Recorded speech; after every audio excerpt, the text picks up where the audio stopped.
소개받은 한아프리카 재단의 이종길 실장입니다. 먼저 이렇게 만나 뵙게 돼서 반갑습니다.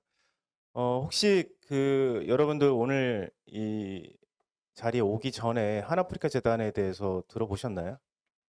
아, 그래요? 의외네요, 그래도.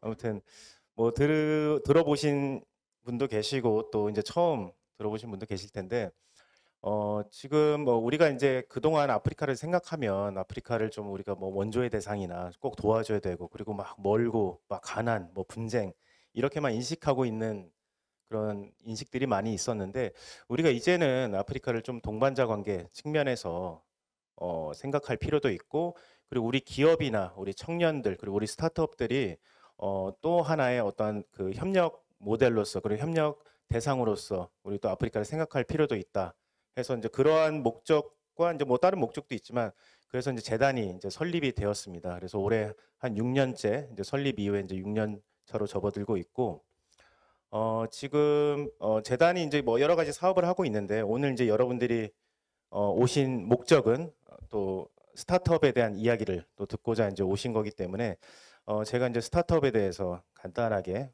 아프리카의 스타트업이 어떤지 한번 설명을 드리겠습니다. 저는 이제 그 재단에서 경영기획 실장과 이제 교류협력 부장으로 일을 하면서 스타트업 사업을 담당을 하고 있어요. 그래서 1년에 제가 아프리카를 몇 번 갈 것 같으세요? 10번 갑니다. 거의 이제 한 달에 한 번씩 이제 가는데, 모든 출장이 이제 저는 이제 스타트업과 관련된 이제 출장을 많이 다녀요. 그래서 아프리카에서 일어나는 이제 모든 이제 스타트업 이벤트들은 제가 다 참석을 했었고, 또 우리 스타트업들과 같이 가서 우리 스타트업들의 또 제품이나 또 아이디어를 소개하기도 하고, 거기서 또 파트너들도 만나고 그렇게 합니다. 근데 제가 이제 다시 기억을 되돌려 보면서 2018년도 재단이 설립해서 처음에 제가 스타트업 사업으로 아프리카를 방문했는데, 방문하기 전에는 저는 딱 마음속에 그런 생각을 가졌어요. 아, 뭘 어떻게 좀 우리가 좀 한 수 가르쳐 주고 와야 되나? 어? 아, 우리나라에 이런 스타트업들 뭐 좋은 데도 많고 뭐 했는데, 정말 가자마자 하루 만에 그 생각이 싹 바뀌었습니다. 그 전에는 제가 아프리카에 스타트업 진짜 있나? 저 스스로도 그러한 생각을 많이 가졌어요. 그냥 인터넷 서치하는 정도 수준에서는. 근데 직접 가서 보니까 정말 많은 스타트업들이, 그리고 그 많은 스타트업들의 수만 많은 것이 아니라 정말 뛰어난 기술을 가지고 있고, 아, 정말 이게 아프리카를 스타트업을 빼고는 설명을 할 수 없겠구나라는 생각을 하게 됐거든요. 그래서 제가 이제 뭐 이 짧은 시간에 좀 더 덧붙여서 말씀을 드리겠지만, 아프리카는 스타트업을 빼고 설명할 수 없다. 왜? 스타트업으로 문제도 해결하고, 스타트업으로 경제도 살리고, 스타트업으로 여러 가지 불편한 것들에 대해서 다 해결을 할 수 있는, 그리고 거기에 주인공은 청년들이 있다라는 말씀을 드리면서 제 발표를 시작하겠습니다. 자, 아프리카에 스타트업이 있느냐를 생각을 했는데, 지금 딱 화면에 보시는 바와 같이 아프리카에 유니콘이 7개나 있습니다. 그러니까 기업 가치가 이제 1조 원 이상인 스타트업이 7개나 있어요. 근데 이제 어, 딱 화면을 보시면서 캐치를 하셨을 수도 있겠지만, 핀테크가 이제 압도적인 분야를 차지하고 있어요. 왜 핀테크가 이렇게 압도적인 분야를 차지하고 있을까요? 은행을 안 믿어요. 그리고 은행까지 가려면 너무 멀어요. 저기 사는 사람들. 그래서 다 핸드폰을 가지고 돈을 주고 받고, 금융 서비스를 핸드폰으로 합니다. 그렇기 때문에 핀테크가 당연히 이제 압도적인 그 분야로 자리를 잡았고, 이게 핀테크를 하다 보면 고객들이 많이 있을 거 아니에요. 뭐 500만 명, 1000만 명 뭐 이래요. 그러면 그 1000만 명이라는 고객의 데이터를 가지고 또 뭐예요? 또 전자상거래를 또 갖다 넣습니다. 그러다 보면 이제 이 핀테크 기업들이 여러 분야를 가지고 이렇게 성장을 하게 되죠. 그래서 이제 핀테크도 한번 보시면 되고, 그리고 여기 보시면 이제 안델라라는 이제 IT 인력 매칭 서비스가 있어요. 우리나라도 이제 해외에서 뭐 개발자들 뭐 인력 매칭 서비스를 이제 도입해서 우리 기업들에서 이제 개발자들이 이렇게 채용에 쓰고 있는데, 이 안델라라는 회사는 이제 나이지리아에 이제 기술자들, 개발자들 많이 양성을 해요. 그런 다음에 글로벌 회사에 다 이렇게 인력 매칭을 해줍니다. 그래서 여기도 1조 원 가치 이상을 지니고 있죠. 자, 아프리카가 뭐 인구가 되게 많다고 하는데 13억이에요. 근데 이제 우리가 눈여겨볼 것은 2050년에 24억, 25억까지 바라보고 있고, 중요한 거는 이 중에 지금 15세, 24세 사이 청년 인구가 다수, 20%를 차지하고 있고 그냥 흔히 하는 말로 30세 이하 인구가 한 70%가 돼요. 그러다 보니까 항상 젊은 대륙이라고 얘기하는데 자 그러면 이렇게 많은 젊은이들이 다 직장을 가지고 있느냐, 일자리를 가지고 있느냐, 다 그렇지 않겠죠. 그래서 고용 기회도 부족하고 아까 말씀드렸듯이 사회에 아직도 여러 가지 불편한 문제들이 많이 있어요. 그래서 그런 것들을 해결하는 역할로서 청년들이 직접 참여를 적극적으로 하고 있고 그 나라의 정부도 그렇지만 국제기구에서도 기업가 정신을 계속 길러야 된다. 그래서 여러분들이 문제를 해결해야 된다. 그렇게 많이 강조를 하다 보니까 청년 기업가 정신이 많이 부각이 되고 그래서 창업하는 이제 스타트업들이 많이 생겨나고 있습니다. 아프리카 스타트업 생태계는 뭐 아프리카가 국가가 50개가 넘다 보니까 분야는 뭐 다양해요. 다양하게 이제 생태계가 구성이 되어 있고 그래도 이제 거점 국가라고 할 수 있는 게 동쪽에는 케냐가 있고 서쪽에는 나이지리아가 있고 남쪽에는 남아공이 있고 북쪽에는 이집트 이렇게 또 거점들이 있어요. 그 나라의 생태계가 상당히 잘 되어 있습니다. 그리고 기술이 정말 딥테크 기술이 있나? 근데 있습니다. 딥테크 기술도 상당히 적용이 되어 있고 또 눈여겨볼 것은 이제 투자. 글로벌 이제 경기 침체 때문에 투자가 쭉 줄어드는데도 아프리카는 올라가요. 왜 그럴 것 같아요? 투자라는 것은 어쨌든 투자금에 대비해서 뭔가 수익을 창출하면 되잖아요. 그러니까 아프리카 스타트업들이 지금은 아직은 그래도 성장 가능성이 많기 때문에 투자자들, 글로벌 투자자들 입장에서는 투자처로 좋은 거예요. 그리고 우리가 흔히 얘기하는 티켓 사이즈라고 하는데 뭐 한국에서는 투자한다 그러면 한 10억? 근데 뭐 여기는 한 1,000만 원? 예를 들어서 이제 그런 식으로 적은 돈의 투자금을 가지고 더 많은 수익을 낼 수 있는 시장으로 보기 때문에 투자액은 상당히 이제 증가하는 추세로 나타나고 있습니다. 몇 가지만 이제 그 케이스를 말씀드리면 아마 많이 들어보셨을 수도 있는데 엠페사라고 해서 아까 말씀드렸듯이 이제 모바일 결제 시스템. 제가 케냐에 가면 뭐 돈을 주면 또 안 받아요. 뭐 카드도 뭐 안 받고 너 엠페사 있니? 그러면 없다 그러면 그냥 결제 못 하는 데도 있고. 그러니까 엠페사를 통해서 번호를 입력해서 그냥 돈을 주고받는 쉽게. 그리고 가나에는 실제 이제 의약품 구매할 때 이거 위조 의약품 아닌지 그걸 또 식별하는 그런 서비스를 제공하는 스타트업도 있고요. 그리고 로알라 커뮤니티 얼라이언스 같은 경우에는 거리가 이제 멀리 떨어진 곳에 사는 사람들이 어떤 보건 시설이 부족하고 또 의료 서비스 접근이 어렵기 때문에 그거를 또 모바일로 또 서비스를 제공하는 그런 스타트업입니다. 그리고 나이지리아는 리사이클링을 통한 폐기물 관리를 하는 스타트업도 있고요. 또 쥐라표 같은 경우에는 이제 뭐 우리는 익숙하지만 어쨌든 그 매칭 서비스, 구직자와 구인, 구직 기업과 구직자와 이제 구인 기업을 이제 매칭시켜주는 그런 서비스를 제공하고 있고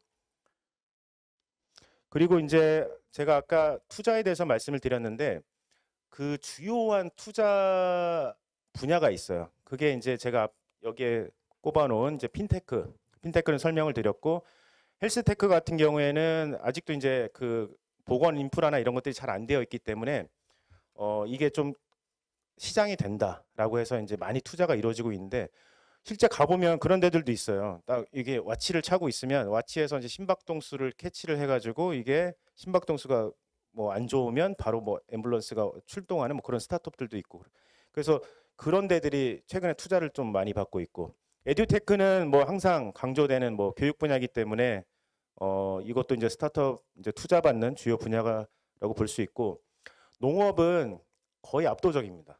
왜냐면 먹고 사는 문제가 있고 그리고 뭐 여러분들이 생각할 때는 어떻게 그 농산물을 사고 팔고 뭐 할지 생각하는데 이것도 다 핸드폰으로 사고 팔고 다 해요. 그렇기 때문에 이제 농업 기술에 있어서도 투자를 상당히 많이 받고 있고 마지막으로는 이제 눈여겨볼 게 이제 기후테크. 아프리카에 가면 제가 지난주에도 케냐에 있다 왔는데 갑자기 맑다가 밥을 먹고 있는데 막 폭우가 쏟아져요. 건기에도 비가 많이 오고 우기에는 비가 안 오고 난립니다. 뭐 우리나라도 뭐 그런 기후 변화의 그런 느낌을 저희가 받을 수도 있지만 아프리카는 장난 아니게 그게 또 영향을 많이 받고 있어요. 근데 기후 변화의 영향을 받으면 농업에도 또 영향을 받고 그게 또 식량 문제로 이어지고 해서 이 부분도 상당히 좀 눈여겨 볼 만한 상황입니다. 그래서 이제 기후테크 스타트업들이 최근에 많이 생겨나고 있고 많은 투자를 받고 있음을 알 수 있습니다. 그래서 여러분들이 지금 제가 뭐 짧게 설명드렸던 얘기를 듣고 나서 그러면 뭐 아프리카 뭐 기회가 있네 뭐 그냥 그 정도의 어떤 인식보다는 아까 말씀드린 것처럼 50개 이상의 국가가 있고 너무나 다양한 분야가 있고 그리고 거기에는 다양한 문제들을 청년들이 주도적으로 해결하고 있다. 그 정도만 인식을 해주셨으면 좋겠고 그리고 여러분들이 언젠가는 뭐 지금까지는 우리가 항상 보아오던 대륙이나 국가들이 있잖아요. 관심을 많이 가지고 있는. 근데 한 번쯤은 아프리카를 그러한 나의 또 다른 기회로서 아니면 나의 어떤 미래를 생각해 볼 수 있는 그런 대륙으로서 한 번쯤 생각해 주시면 좋을 것 같다는 말씀을 드리고요. 재단에 이제 들어오시면 재단의 홈페이지에 들어오시면 저희가 진행하는 스타트업 사업도 있고 청년 사업도 많이 있기 때문에 앞으로도 재단에 많은 관심 가져주시기 바랍니다. 네, 감사합니다.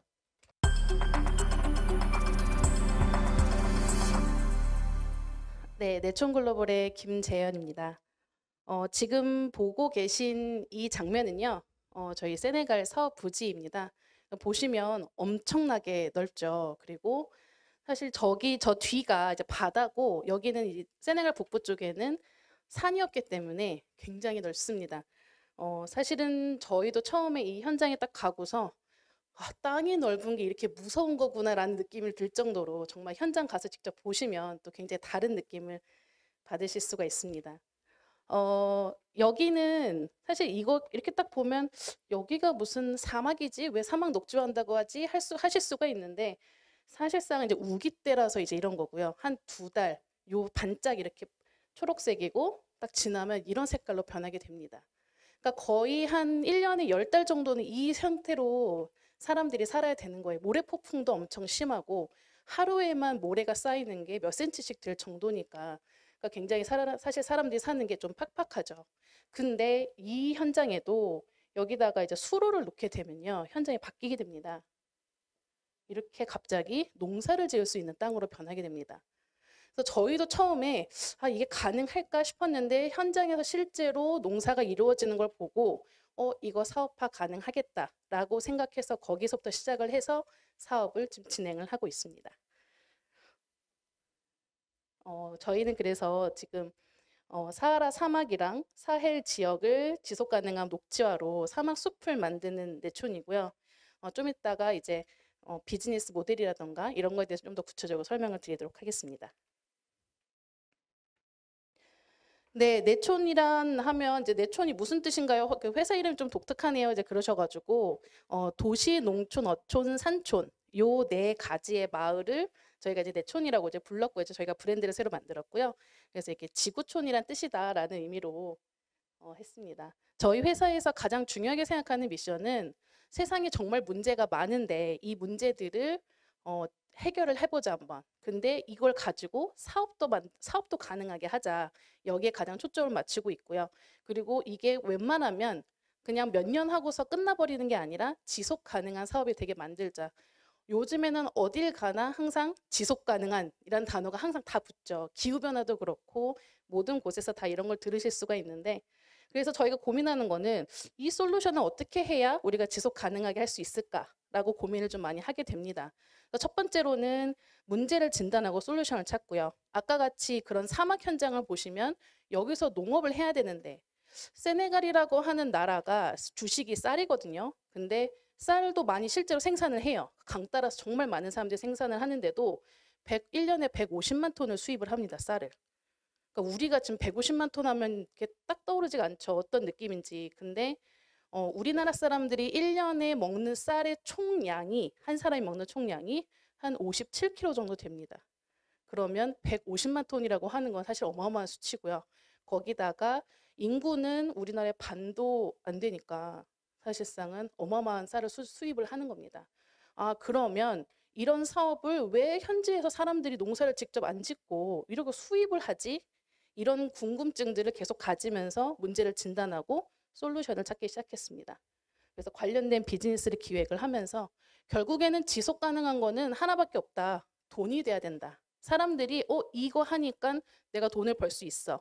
그래서 내 아이들을 학교에 보낼 수 있고 내가 그래도 버스라도 타고 일하러 어딘가에 갈 수 있고 아, 돈을 벌 수 있구나라는 거를 사람들에게 심어주는 게 되게 중요하다는 생각을 하게 됐습니다. 그래서 저희는 이제 수익성을 내는 걸 되게 중요하게 좀 생각하게 됐고요. 저희가 2030년까지 지금 계획하고 있는 거는 쌀 생산만 하는 것이 아니라 지속 가능성을 위해서 같이 나무를 심는 사업을 계속 진행을 하고 있고요. 그리고 벼 생산을 하면서 그다음에 사람들을 같이 교육을 시킬 겁니다. 결국에는 사람이 변하고 그리고 사회가 변하기 위해서는 교육은 반드시 필수라고 생각을 하기 때문에 교육을 하고 그중에서 또 교육된 사람들 중에서 일부는 저희가 또 직접 고용도 할 겁니다. 그래서 저희가 2030년까지 계획을 잡고 진행을 하고 있습니다. 저희 팀이 그래도 한 3년, 4년 정도 꾸준히 하다 보니까 굉장히 저희 생각에 동조해 주시는 분들이 조금씩 생겨나기 시작하면서 이제 회사가 조금씩 커지기 시작하고 사업도 계속 진행을 하고 있고요.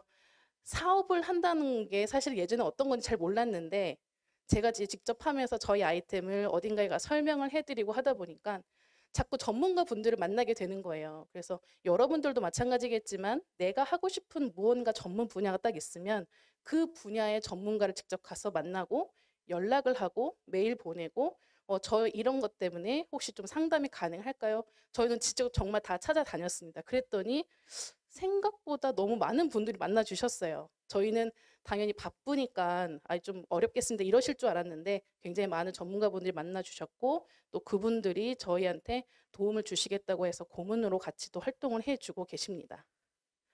네, 그리고 저희 현지에서 실제로 이렇게 사업을 주체적으로 해주시는 네 분이세요. 맨 왼쪽에 있는 친구가 갈라이라고 하는 친구는 사업 총괄을 맡고 있고 그 지역에서 현장에서 비즈니스를 구축하고 이런 데 가장 큰 일을 하고 있습니다. 그럼 이제 사람들이 많이 궁금해하죠. 왜 거기 가서 나무를 심으세요? 이제 나무 심는 게 돈이 되나요? 이렇게 얘기를 많이 하시는데 사실 이 지역은 나무도 없기 때문에 목재가 필요하면 다 수입을 해서 가지고 와야 되고요. 이것뿐만이 아니라 건축을 할 때도 그렇고 예를 들면 수술 만들 때도 그렇고 모든 분야에서 나무가 필요한데 나무 10년, 15년 키운 거를 그냥 너무 아무 생각도 없이 그냥 잘라서 써버리세요. 그래서 이거는 뭔가 좀 조치가 필요하다 이런 생각도 들었고 그리고 진짜 지속 가능한 사업을 위해서도 이 지역 자체를 변화시키려면 나무도 같이 심어야겠다라고 생각을 해서 저희가 진행을 하고 있습니다. 아까 보셨던 그 넓은 땅에 왜 사람들이 농사를 짓지 않을까 좀 궁금하시죠? 일단 가장 큰 문제는 용수가 부족합니다. 농업 용수가 부족하니까 강이든 어디선가 물을 끌어와야 되는데 그 물 끌어오는 비용이 사실 적지 않거든요. 그러니까 이거는 진짜 우리나라 농어촌공사와 같은 기관이 해야 될 일인데 일개 농부가 할 수 있는 일들이 아니잖아요. 그러니까 이런 비용들이 너무 많이 들고 그래서 참 이 부분에서 첫 번째 부분에서부터가 벌써 막히고요. 그 다음에 땅을 보면요. 땅에 뭔가 하얗게 이렇게 껴 있어요. 그 보면 그게 다 소금입니다. 그러니까 일단은 염분이 높은 땅에서는 식물이 잘 자라기 쉽지 않겠죠. 근데 이런 문제들이 있다 보니까 일단은 생장에도 문제가 좀 있고요. 그 다음에 이제 물을 펌핑해서 올리려면 이 펌프 사용하는데도 다 디젤 연료로 사용해야 됩니다. 그러니까 농부들이 나는 소작농인데 이 뭔가 농사를 한번 좀 조그만 땅이라도 지으려면 이것들이 다 밑바탕이 돼야 되는 거예요. 비료도 이 나라에서 생산되지 않기 때문에 다 수입이에요. 그래서 오히려 개발도상국에서는 모든 물가가 다 비싸구나. 수입을 해서 와야 되기 때문에 엄청 비싸구나. 그러면 반대로 생각하면 저희 입장에선 이걸 다 비즈니스화 시킬 수가 있는 거죠. 현지에서 뭔가 이것을 사업화로 시킬 수 있다고 하면. 저희는 그래서 이런 문제점들을 계속 찾고 이걸 어떻게 비즈니스화를 시킬 수 있을지를 연구를 하고 있습니다. 네, 그래서 단계가 어떻게 보면 그 아프리카 농업 밸류 체인을 전체를 한번 생각해 보시면 처음에 아무래도 이제 농지를 준비를 해야겠죠. 그래서 개간도 해야 되고 여기를 땅을 고르게도 해야 되고 자 여기서부터 모든 이 끝단 물류 유통까지 판매가 될 때까지 사실은 모든 밸류 체인의 과정에서 농기계가 필요하고 그리고 어떤 산업 시설들이 필요합니다. 근데 이것들은 다 부족하기 때문에 결국 현지인들은 내가 생산을 해서 그냥 내가 소비하고 조금 남으면 시장에 갖다 팔고 그러니까 이러다 보니까 이게 계속 악순환인 거예요. 그래서 저희가 생각한 건 뭐였냐면 만약에 우리가 이거를 좀 판을 이렇게 잘 깔아주고 인프라 시설 구축을 좀 해주고 자, 와서 농부들 농사 지으세요. 그리고 우리한테 나중에 수매 다 그 판매하세요. 저희가 사드릴게요. 그리고 저희는 유통을 책임지고 이런 구조로 가게 된다고 하면 사실은 되게 규모 있는, 내가 직접 다 농사를 짓지 않더라도 굉장히 규모 있는 농사를 지을 수가 있다고 생각을 했고, 저희는 그런 플랫폼과 같이 지금 준비를 하고 있습니다. 그래서 이 단계 하나하나가 사실상은 농기계 임대 같은 것들도 그렇고 다 모든 것들이 비즈니스가 가능한 것들이에요. 저희가 실제로 이거 지금 네팔에서 사업을 하고 있는데, 네팔 정도면 그래도 좀 잘 살지 않나 싶었는데 직접 농촌에 가니까 농기계가 한 대도 없어요. 정말 한 대 있을까 말까 해요. 그러면 감자를 심으면 사람들이 감자를 다 삽으로 그 흙을 퍼고 거기다 감자 넣고 덮고, 그리고 나중에 수확할 때가 문제죠. 수확하려면 사람들이 다 곡괭이질을 하고 있는 거예요. 그러면 여기를 10헥타의 밭을 만약에 생산을 한다. 저희가 요번에 이제 실제로 11헥타 정도를 생산을 하고 수확을 했는데 한 1000명 정도가 동원됐다고 생각하시면 될 것 같아요. 한 달 정도. 그러니까 그 1000명이라는 게 1000명이 와서 일했다 이게 아니라 이제 30일 동안 총 일한 인원수를 생각해 보니까 1000명이 되는 거예요. 근데 이게 만약에 농기계 몇 대가 들어왔으면 사실 굉장히 많이 줄어드는 거거든요. 그래서 이런 것들 자체가 다 비즈니스 하나하나가 될 수 있는 가능성이 있습니다. 그래서 개발도상국에서는 오히려 이게 가능하구나를 좀 많이 요새 좀 깨닫고 있습니다.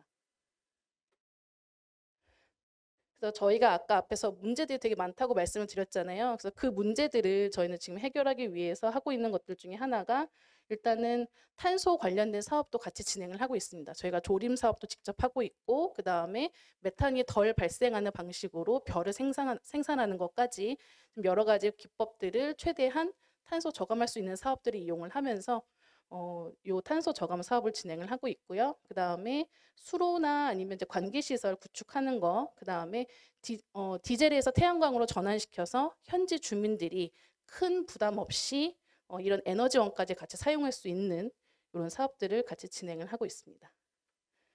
그리고 여기가 실제로 저희 이제 쌀을 생산하는 그 지역 중에 하나고요. 여기가 40헥타입니다.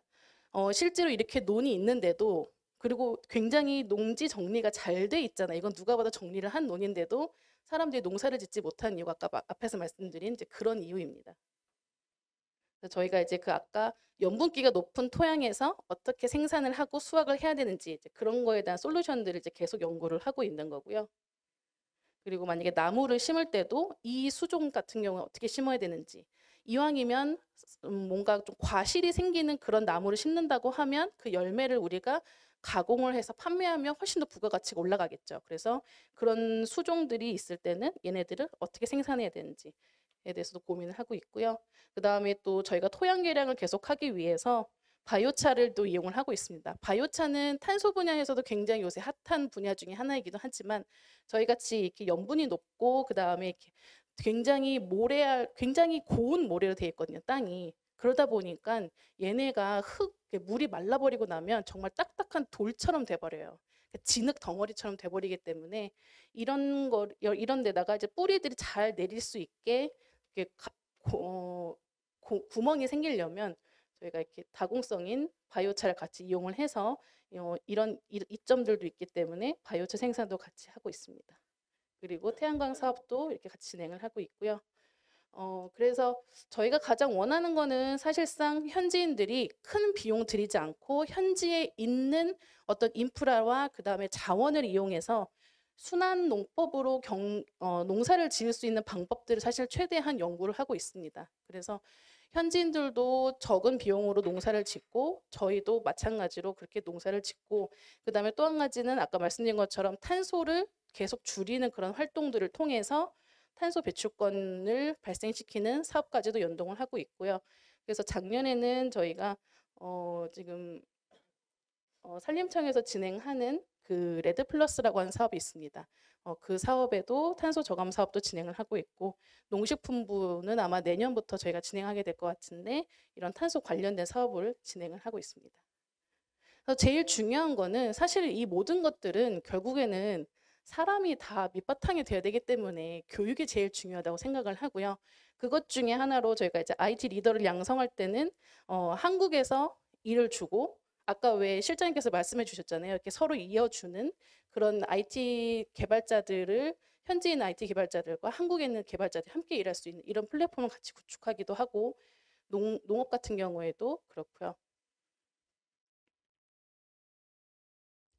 그래서 아프리카 사업을 하다 보니까 사실은 어느 나라나 마찬가지고 중국 가면 관시가 중요하다 막 이런 말을 하지만 우리나라도 마찬가지잖아요. 근데 아프리카도 똑같습니다. 어떤 사람과 어떻게 유대 관계를 잘 맺어 오느냐가 사실 굉장히 중요한 일이라서 저희가 그래서 좀 무모해 보일진 모르지만 이 사진이 저희 세네갈 대사관이에요. 주한 세네갈 대사관인데 저희가 세네갈 대사관 레터를 보냈어요. 그래가지고 저희 이런 사업 진행하고 싶은데 관심 있으신가요? 그래가지고 관심 있다고 하셔가지고 미팅을 하고 그때부터 계속 정기적으로 만남을 가지면서 대사관과 이렇게 협력을 계속 해오고 있습니다. 이제 거의 끝나는데요. 왜 이제 아프리카로 갔는가라고 이제 좀 질문들을 많이 하실 수가 있을 것 같아요. 제 나름의 아프리카를 생각을 했을 때는 아프리카는 일단 기본적으로 어마어마한 땅덩어리를 가지고 있죠. 실제 면적이 이렇다고 합니다. 그러니까 실제로 아프리카를 원래 면적을 생각했을 때 어마어마한 진짜 그 규모를 자랑하고 있고요. 그 다음에 젊다 나왔었고 그 다음에 다음으로 발전한 산업이 보인다는 게 이게 굉장히 중요한 것 같아요. 예를 들어서 내가 이번 주에 당장 당첨될 로또 번호를 알고 있다고 하면 당연히 제가 사겠죠. 그러니까 그런 것처럼 앞으로 발전할 산업이 보이는 거예요. 우리는 이미 발전을 해왔기 때문에. 그래서 그 정답을 알고 있으니까 요거는 이 단계에서는 이 사업이 되겠다라고 하는 것들 실제로 가서 실행을 하고 있습니다. 그리고 아까 말씀드린 것처럼 전체 밸류 체인을 한번 다 체험을 해볼 수가 있고요. 내가 뭐 한 가지 분야만 하는 것이 아니라 정말 처음부터 끝까지 모든 과정을 다 할 수 있다는 점에서도 굉장히 장점이고 무엇보다 현지에 있는 사람들을 많이 살릴 수 있다는 거 이런 것들이 굉장히 장점으로 저한테는 다가왔습니다. 그래서 아프리카가 정말 기회의 땅이냐고 물으신다면 사실 아프리카는 지금 30년째 기회의 땅이라고 하고 있거든요. 그러니까 그만큼 사실 쉽지는 않은 땅은 맞아요. 쉽지는 않지만 그래도 도전을 하고 하면 정말 그 속에서 만나는 많은 사람들과 사업의 기회와 이런 것들이 있기 때문에 저는 충분히 도전해 볼 만한 가치가 있다고 생각을 하고요. 스타트업으로서 참 어떻게 보면 자원이 부족하기 때문에 쉽지 않지만 오히려 또 그것이 굉장히 장점이 될 때도 많습니다. 그리고 아프리카 사업에서 유의해야 될 점은 다른 건 없습니다. 현지에서 내가 법인을 세울 때 내가 지분을 100% 소유할 수 있는 거 없는가? 이런 것들이 굉장히 중요합니다.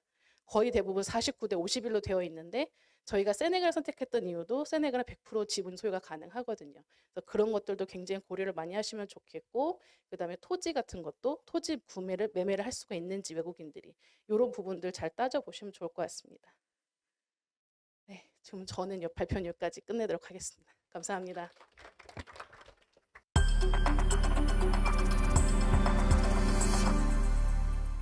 네, 안녕하세요. TAB 오한종 대표입니다. 저희는 이제 개발도상 물문제 해결하는 스타트업이고요. 오늘 말씀드린 제품은 간이정수기 하나, 그리고 살균기 하나인데 전부 다 제 대학교 졸업 작품이에요. 그래서 들으시고 영감 받으시고 여러분들도 의미 있는 일을 하면서 돈 벌 수 있는 그런 기회가 됐으면 좋겠습니다. 계기가 됐으면 좋겠습니다.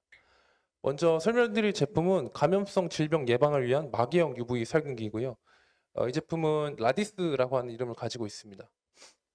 만들어진 배경은 개도국 물 문제고요. 이 문제는 로봇이 서빙을 하고 드론이 배달을 하고 있는 현대에 와서도 인류가 고질적으로 해결하지 못하고 있는 문제입니다. 전쟁이나 코로나보다도 이 물이 더러워서 사람들이 더 많이 사망한다고 하는데요.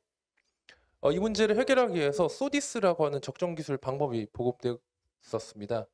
보시는 것처럼 이렇게 페트병에다 물을 담고 햇볕을 쬐어서 햇볕에 있는 자외선으로 물을 소독하는 방법입니다.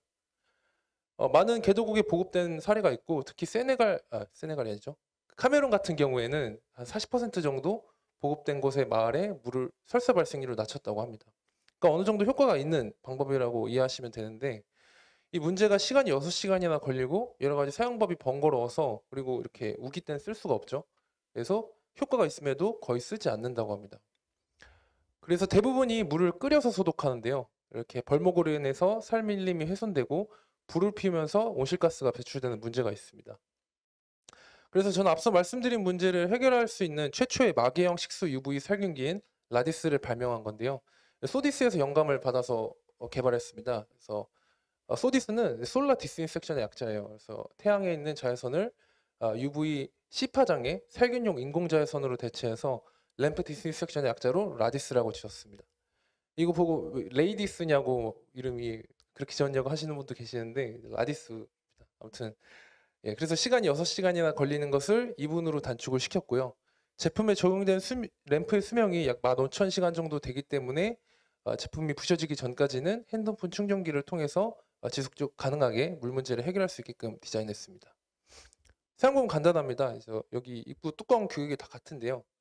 원래 뚜껑 대신에 저희 거 끼우고 버튼 누르면 이제 UV C파장이 2분 동안 작동이 되고요. 그렇게 되면 2리터 이하에서는 99.9% 균을 제거해서 사용자에게 세균성 질병으로부터 안전한 물을 제공합니다. 예, 테크니컬 데이터도 공인 인증기관에서 이렇게 받았는데요. 대장균이나 농농균이 99.9% 제거되는 것을 확인할 수 있었고, 제품의 혁신성에 대한 우수성을 서울대학교나 SK, 국방부에서도 인정을 받아서 이렇게 수상 이력이 있는 제품입니다. 사회적 가치적인 우수성도 인정을 받아서 소셜벤처 경연대회에서는 코이카 개발벤처상, 대전광시 최우수 사회적 기업으로도 인정을 받았고요. 디자인적인 측면, 즉 제품의 아름다움, 신미성에 대한 우수성도 인정을 받아서 디자인 전람회나 이제 다이슨 어워드, 청소기 그 다이슨입니다. 국내 개최 최초로 내셔널 위너를 수상한 이력이 있는 제품입니다. 안전해야 되기 때문에 인증, 정기 안정 인증 같은 것도 다 받았는데요. KC, C, FCC, EPA 다 완료돼서 국내와 미국, 유럽 시장 다 진출이 가능한 상태가 됐습니다. 제품의 혁신성을 이렇게 국가 정부에서도 인정을 받아서 혁신 제품으로도 지정을 받았는데요. 그리고 이 특허도 등록이 되어 있지만 이 부분 디자인권을 통해서 저희가 굉장히 강력한 지재권도 현재 확보해 놓은 상태입니다. 제품의 혁신성을 이렇게 삼성전자에서도 인정을 받아서 제가 이제 말년 중2 때 군대 있을 때 이제 받은 상이고요. 이때 당시에 삼성전자에서 후원을 해주셔서 이렇게 지정 기탁 사업을 통해서 제품 2,000대를 라오스랑 필리핀에 보급했습니다. 그래서 빛으로 물을 소독해서 질병을 예방하기 때문에 생명의 빛이라는 이름으로 프로젝트 더 라이트 오브 라이프라는 이름으로 저희가 2,000대를 2,000가구에 라오스랑 필리핀에 보급을 했었고, 보급한 지 단 3개월 만에 질병 발생률을 60% 이상 감소시키는 성과를 냈습니다. 이때 굉장히 뿌듯했던 거는 애기들이 이제 제품 쓰는 이후부터는 설사를 안 한다 그래서 굉장히 좀 뿌듯했었고요. 개도국뿐만 아니라 선진국에서도 이렇게 고여있는 식수에서는 균이 번식하는 문제가 있습니다. 9시 뉴스에도 이런 게 많이 나오는데요. 그래서 이 제품이 지금 병원에 좀 많이 나가고 있고요. 무균실 환자분들, 항암 치료를 받거나 백혈병 환자, 뭐 살균식 드셔야 하는 그런 면역에 주의가 필요한 환자분들은 과일이나 야채 같은 것도 드시지 못합니다. 왜냐하면 멸균식이나 살균식을 드셔야 되기 때문에 그런데요. 고여있는 식수에서는 계속해서 균이 번식하고 이렇게 소량 번식한 균도 이런 환자분들에게는 치명적일 수 있기 때문에 현재는 병원에 많이 보급되고 있습니다. 그래서 이제 작년에 우크라이나 키이우에 있는 소아병원에 제품이 1,000대 보급됐는데요. 우크라이나 같은 경우에는 러시아 공습으로 인해서 상수도 시설이 파괴됐고 이런 것들이 이제 멸균식을 드셔야 되는 그런 무균실 환자분들한테는 치명적일 수 있기 때문에 제품이 우크라이나로 1,000대가 보급됐었고요. 대통령이 방문했던 병원에 이제 1,000대 보급됐었습니다. 젤렌스키 대통령 만나고 격려차 우리나라 대통령이 이제 키우에 위치한 오우마디트라고 하는 국립병원에 방문했었는데요. 네, 조달청은 기발한 아이디어 상품이나 재건사업 생활의 아쉬운 이번에 부분을 투입되면서 채워주는 제품을 이렇게 혁신 제품으로 선정합니다. 이런 네, 혁신 언론 보도도 제품들이 났던 우리나라를 얘기고요. 넘어 해외로도 수출되고 있는데요. 시간이 없어서 이게 지금 우크라이나에서 키우에 있는 국립병원에서 쓰고 있는 모습입니다. 재밌는 거는 제가 물살균하려고 드렸는데 물뿐만이 아니라 젖병 같은 것도 소독해서 쓰신다고 해서 굉장히 인상 깊었고요. 그리고 작년 6월 달에는 한국 우간다 수교 60주년 기념식이 있었습니다. 이때 당시에 저희 제품 500대가 카키리라고 하는 지역에 조선원에 보내졌고요. 여기서는 신생아들 분유를 타줄 때 그 생수를 살균해서 애기들 분유 타주고 있다고 합니다. 나이지리아도 500대 라운리치 병원에 들어갔고요. 동티모로도 이제 농촌마을과 병원에 500대 들어갔습니다. 그리고 저희가 이제 단순히 수익만 창출하는 스타트업이 아니라 이렇게 사회 문제 해결하는 소셜 벤처이기 때문에 수익의 일부를 이렇게 항암 치료 받거나 백혈병 환자, 우리나라에 있는 환자분들에게 무료로 제품을 후원하는 데도 사용하고 있습니다. 이렇게 이제 우리나라뿐만 아니라 전 세계 다양한 곳에서 이렇게 선진국에서도 개발도상국에서도 활용되고 있는 라디스라고 하는 제품이었습니다. 두 번째 제품은 이제 간이 정수기인데요. 호프탭이라고 하는 희망 수도꼭지라는 이름을 가지고 있는 간이 정수기입니다. 마찬가지로 물 문제 해결하기 위해서 고안된 제품이고요. 그리고 개도국 같은 경우에는 기생충 감염 문제도 굉장히 심하다고 합니다. 근데 그 기생충 감염되는 거에 대부분이 식수에 있는 기생충 알을 섭취하고 이렇게 감염되는 경우가 대부분인데요. 그래서 뭔가 어떤 필터링이 필요한 그런 솔루션이 필요한 상황이 되겠습니다. 그래서 이렇게 항아리 형태의 세라믹 필터 정수기가 보급됐었는데요. 이게 문제가 크기가 굉장히 크고 무거워요. 그래서 세척을 계속 해줘야 정수력이 유지가 되는데 그런 것들이 세척 사용성이 떨어지면서 정수력이 떨어지는 문제가 있고 동일한 이유로 유통이 용이하지도 않고 잘 깨지고 가격도 비쌉니다. 그래서 앞서 말씀드린 것처럼 이렇게 대부분이 물을 끓여서 살균 하는데요. 끓이기 위해서는 벌목을 해야 되니까 이렇게 살림이 훼손되고 더 치명적인 것은 불을 피우면서 온실가스가 대량 배출되는 문제입니다. 그래서 이 문제를 해결하기 위해서 이 라비푸스트로를 발명한 베스트가드 프랑센이라고 하는 기업은 카본 포 워터라는 프로젝트를 실시하는데요. 이렇게 쇼 다큐멘터리로 아까 저기서도 틀어져 있던데 이제 나왔었고요. 이 카본 포 워터가 뭐냐면 개도국 주민들이 물을 끓여서 먹다 보니까 온실가스가 굉장히 많이 배출되는 문제가 있었고 그래서 이 멤브레인과 중공사막 즉 플라스틱 재질의 필터가 적용된 간이 정수기를 보급해서 여과를 통한 정수로 즉 이제 끓여서 살균하는 것을 여과를 통한 정수로 대체해서 산림을 보호하고 탄소 배출을 줄이는 프로젝트였습니다. 이 제품이 지금 그래서 그때 당시에 케냐 서부에 88만 대가 보급됐었고요. 결과적으로 270만 톤이나 탄소 배출을 저감시켰다고 합니다. 한 대당 거의 3톤 이상 줄인 건데요. 그 밖에 현지에서 조립하고 교육하고 배송해야 됐기 때문에 일자리도 굉장히 많이 창출이 됐었고요. UNFCCC의 이제 탄소 배출권 거래제에도 이 방법론이 등록이 돼서 단순한 자선 사업이 아니라 굉장히 스마트한 비즈니스로 환경도 살리고 질병 발생률도 낮추고 돈을 엄청나게 많이 벌었습니다. 무슨 말이냐면 이제 탄소 배출권을 거래할 수 있게 되면서 그걸 팔아서 돈을 엄청 많이 남겼는데요. 우리나라의 에이드 그린이라고 하는 기관도 이 카본 포 워터에 300억 투자했고 1년 뒤에 투자금을 모두 회수했을 정도로 굉장히 프로젝트는 성공적으로 종료됐다고 합니다. 하지만 문제가 이 플라스틱 재질의 멤브레인과 중공사막 필터는 금방 망가지는 문제가 있습니다. 이렇게 개도국 현지인 분들이 드시는 물에는 불순물이나 여러 가지가 많이 섞여 있기 때문에 사용 설명서에도 그런 물은 안 된다고 나와 있는데 뭐 현실이 그렇지가 않으니까 그래서 보급한 지 한 3-4달 정도가 지나면 필터가 다 망가졌고 이 망가지면 교체를 해주면 되는데 이 멤브레인과 중공사막 필터는 현지에서 만들 수 있는 필터가 아니었기 때문에 결과적으로 문제를 지속 가능하게 해결하지 못했습니다. 적정 기술의 실패 사례 중에 대표 사례로 이제 많이 나오는 언급이 되고 있고요. 그래서 저는 앞서 말씀드린 문제를 해결하기 위해서 최초의 마개형 세라믹 간이 정수기인 호프탭을 개발했는데요. 이건 지금 서울대학교 적정기술팀이랑 작년에 같이 아루샤에서 탄자니아에 위치한 솔규모 실증하고 있는 모습입니다. 사용법은 간단합니다. 지금 여기 앞에 있는 이 제품인데 개도국 분들이 이 말통 20에서 30리터짜리 물통에다가 주로 물을 받아 오시고 가만히 냅두십니다. 그게 아니라 저희 거를 끼우고 옆으로 눕히면 이제 시간당 1에서 2리터 정도의 깨끗한 물로 계속해서 만들어주는 그런 제품으로 바꿔주는 제품이고요. 시간당 한 2리터 정도 나오기 때문에 다음 날이 되면은 한 20리터 정도가 깨끗한 물이 확보가 되고 간단히 설명드리면 이제 집안에 작은 옹달샘을 만들어주는 제품이라고 이해하시면 됩니다. 그래서 현재는 이름을 이제 스프링탭이라고 바꿨고요. 제품의 장점은 이게 제가 지금 필터 만들고 있는 모습인데요. 플라스틱 필터 같은 경우 현지 생산이 불가능한데 이제 현지 생산 가능하게끔 만들어서 플라스틱 필터에 지속 가능하지 않은 문제를 해결했고요. 크기가 지금 텀블러 크기로 굉장히 작습니다. 여기 지금 들어있는데요. 그렇기 때문에 항아리 필터 정수기에 세척상의성이 떨어지고 유통성이 떨어지는 문제를 해결한 제품이 되겠습니다.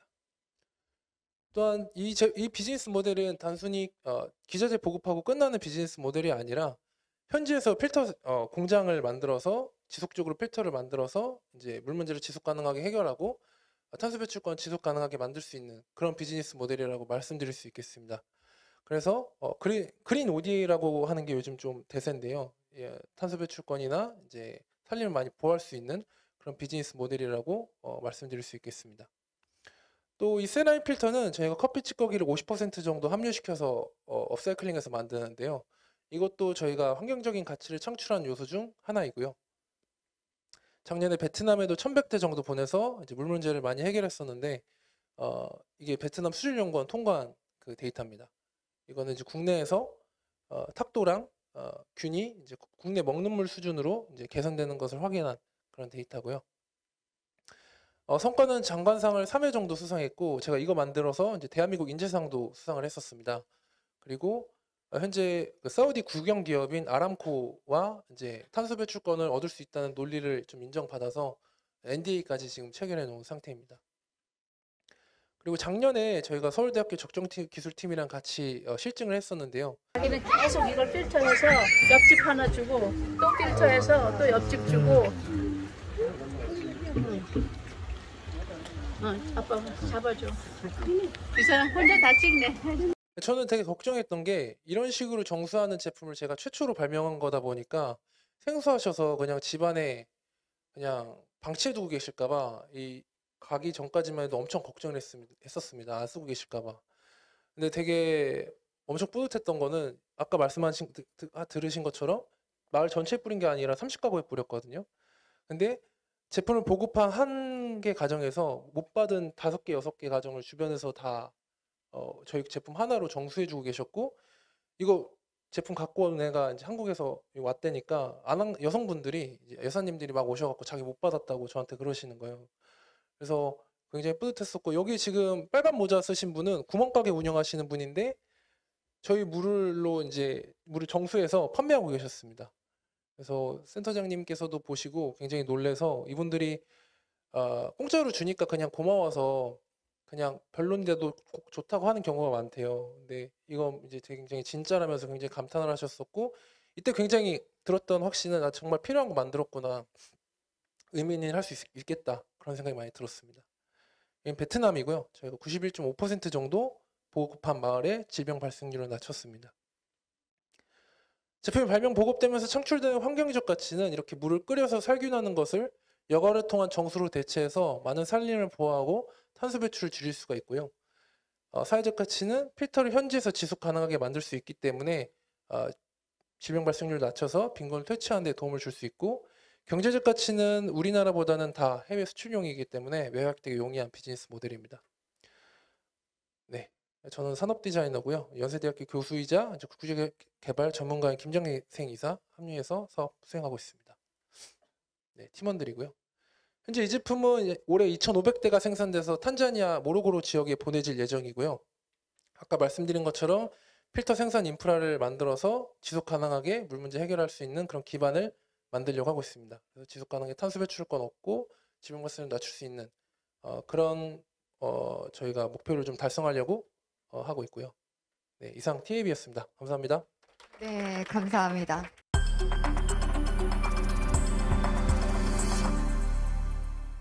안녕하세요. 반갑습니다. 저는 케냐에서 곡물 도매 사업을 하고 있는 주식회사 듀랑고의 대표 이범철입니다. 여러분 만나서 반갑습니다. 저희 듀랑고는 한국의 주식회사 듀랑고를 모법인으로 하고 있고, 케냐 현지의 듀랑고 아프리카라는 자회사를 세워 사업을 운영하고 있습니다.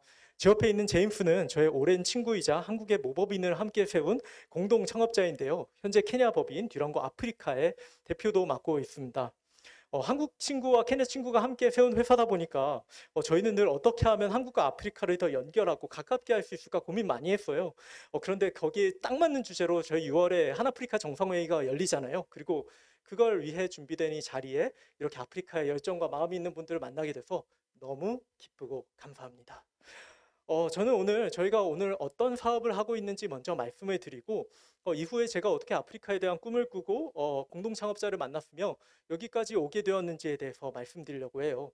저희의 이 이야기를 통해서 여러분들 각자가 품고 계신 아프리카에 대한 마음과 꿈이 한 발 더 전진되는 시간이 되었으면 좋겠습니다. 저희가 사업을 하고 있는 케냐는 여기 사진에 뭔가 PPT가 안 나왔는데 동쪽에 있거든요. 저희가 사업을 하고 있는 케냐는 아프리카 동부에 위치한 나라입니다. 인구는 남한과 비슷한 약 5천만이지만 한반도 2.6배의 땅을 가진 넓은 나라고요. 예전에 영국 식민지였어서 스와힐리어와 영어를 같이 쓰고 있습니다. 1인당 국민 소득은 약 2,250달러로 2022년 한국의 32,000달러에 비해 14분의 1 정도라고 생각해 주시면 돼요. 아직 산업화가 진행되고 있는 단계다 보니까 경제에서 농업이 차지하는 비중은 굉장히 큽니다. 저희가 사업하고 있는 농업이죠. 이 농업은 국내 총생산의 33%를 33% 전체 고용의 48%를 담당하고 있는 핵심 산업입니다. 저희는 이 농업 중에서도 곡물, 그 중에서도 옥수수를 주로 유통하고 있는데요. 옥수수는 케냐의 주식이에요. 케냐 분들은 옥수수 가루를 쪄서 요 백설기 같은 거 있죠. 요 우갈리라는 음식을 만들어서 드시거든요. 저희가 밥에 반찬 먹잖아요. 케냐 분들은 우갈리에 반찬 드신다고 생각하시면 됩니다. 그러다 보니 이 주식인 옥수수가 너무 중요하겠죠. 근데 문제는 케냐의 옥수수 생산량은 소비량을 따라가지 못합니다. 매년 10%에서 20%씩 부족분이 나고 있고요. 모자란 건 수입으로 채우고 있어요. 2022년의 경우 약 20%가 부족해서 80만 톤을 수입해야 했습니다. 그러다 보니 이 옥수수 안정적인 공급이 물가에 엄청난 영향을 미치고 옥수수 가격에 따라서 이 정권이 왔다 갔다 할 정도로 옥수수는 케냐 분들의 삶에 굉장히 중요한 작물입니다. 그러면 이렇게 옥수수 중요한 옥수수 농사 짓는 분들은 뭐 다들 잘 살고 계실까요? 그렇지 않습니다. 케냐는 시골에서 작은 농사를 짓는 소농분들의 비율이 전체 농부의 80%예요. 근데 옥수수 농사를 짓는 분들은 대부분이 소농분들입니다. 이 옥수수는 다른 작물에 비해서 되게 쉽습니다. 말 그대로 뿌려주고 비만 내리면 잘 자라거든요. 그러다 보니 자본이 부족하고 기반이 부족한 농부로 태어나 농부로 삶을 사는 분들이 가장 많이 기르는 게 이 옥수수입니다. 자본과 시설이 부족한 분들은 이런 거 안 하고 야채나 과일 같은 거 그런 거 하세요. 근데 나라에 옥수수가 부족해서 난리라고 하지만 막상 이분들은 그 옥수수를 어디다 팔아야 할지 되게 고민을 많이 하세요. 농산물은 시간이 지나면 썩어버리는 등등의 문제로 인해서 그 유통이 좀 어렵고 복잡한 상품이거든요. 그래서 한국 같은 선진국에 계신 분들도 이거 농사지면 어디다 팔지? 그런 판로 고민을 하십니다.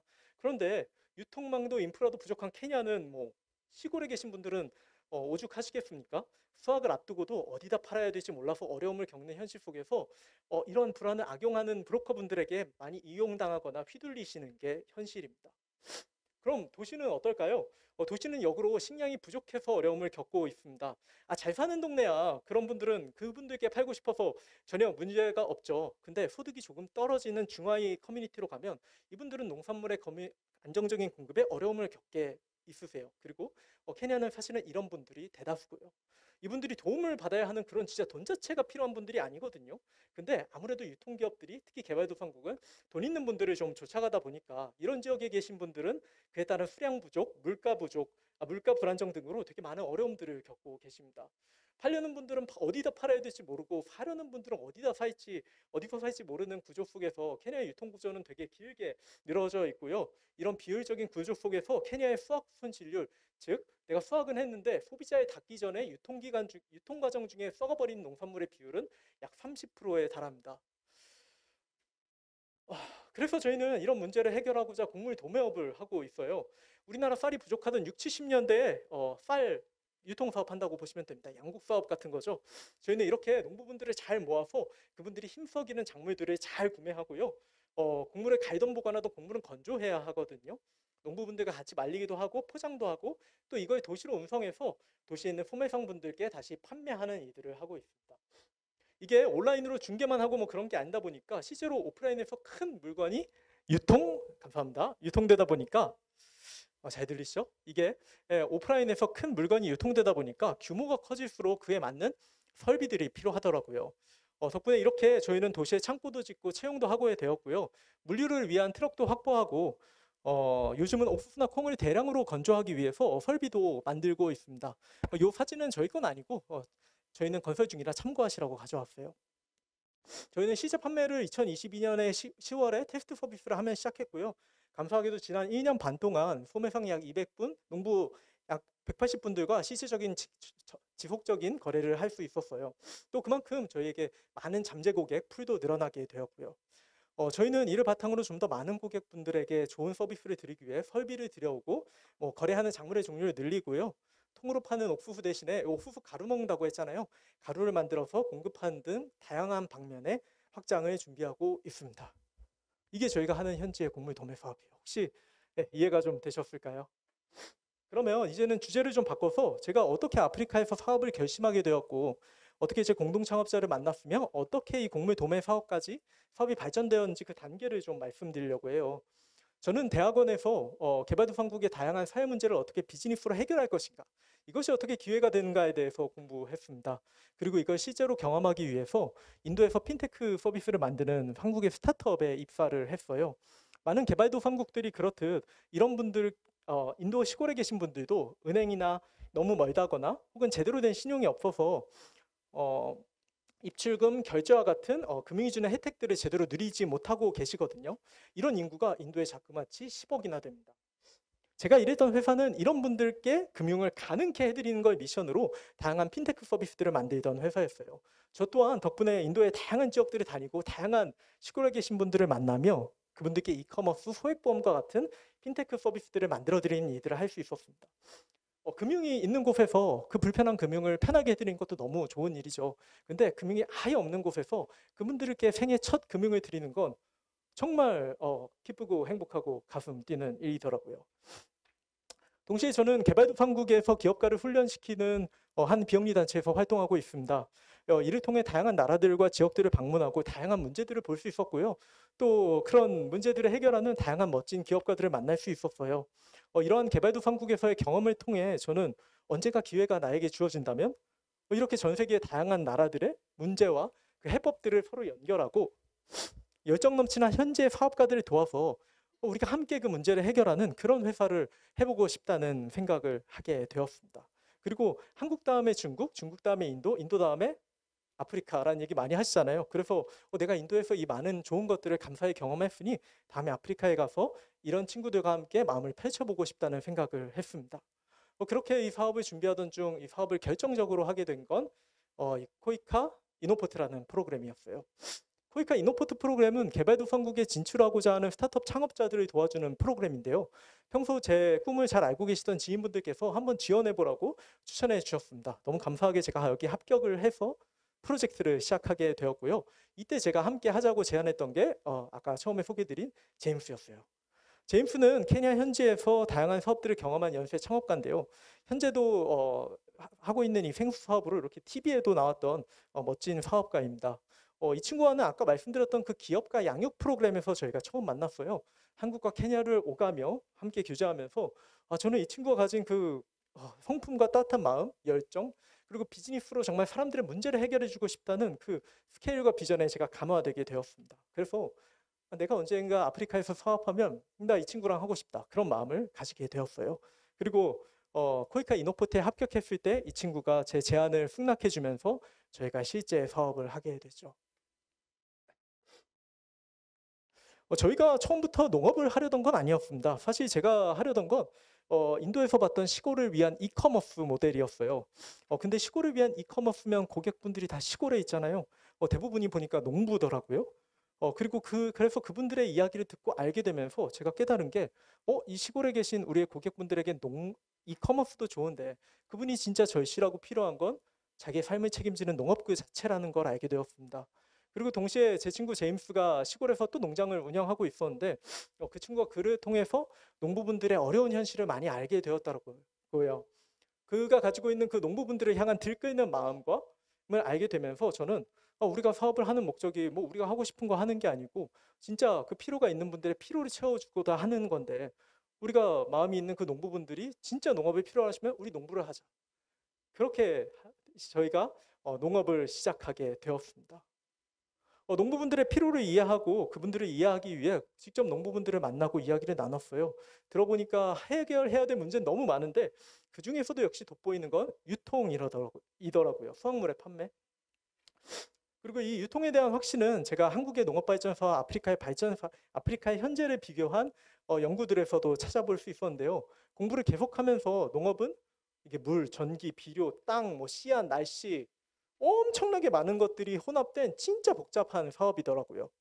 그리고 이러한 농업을 발전시키고 농부분들을 돕기 위해서는 한국의 농협과 같이 정말 농부분들이 농사를 짓는데 필요한 처음부터 끝까지 모든 것들을 제공해 드릴 수 있는 기댈 수 있는 농업의 인프라가 같은 기업들이 필요하다는 걸 깨닫게 되었습니다.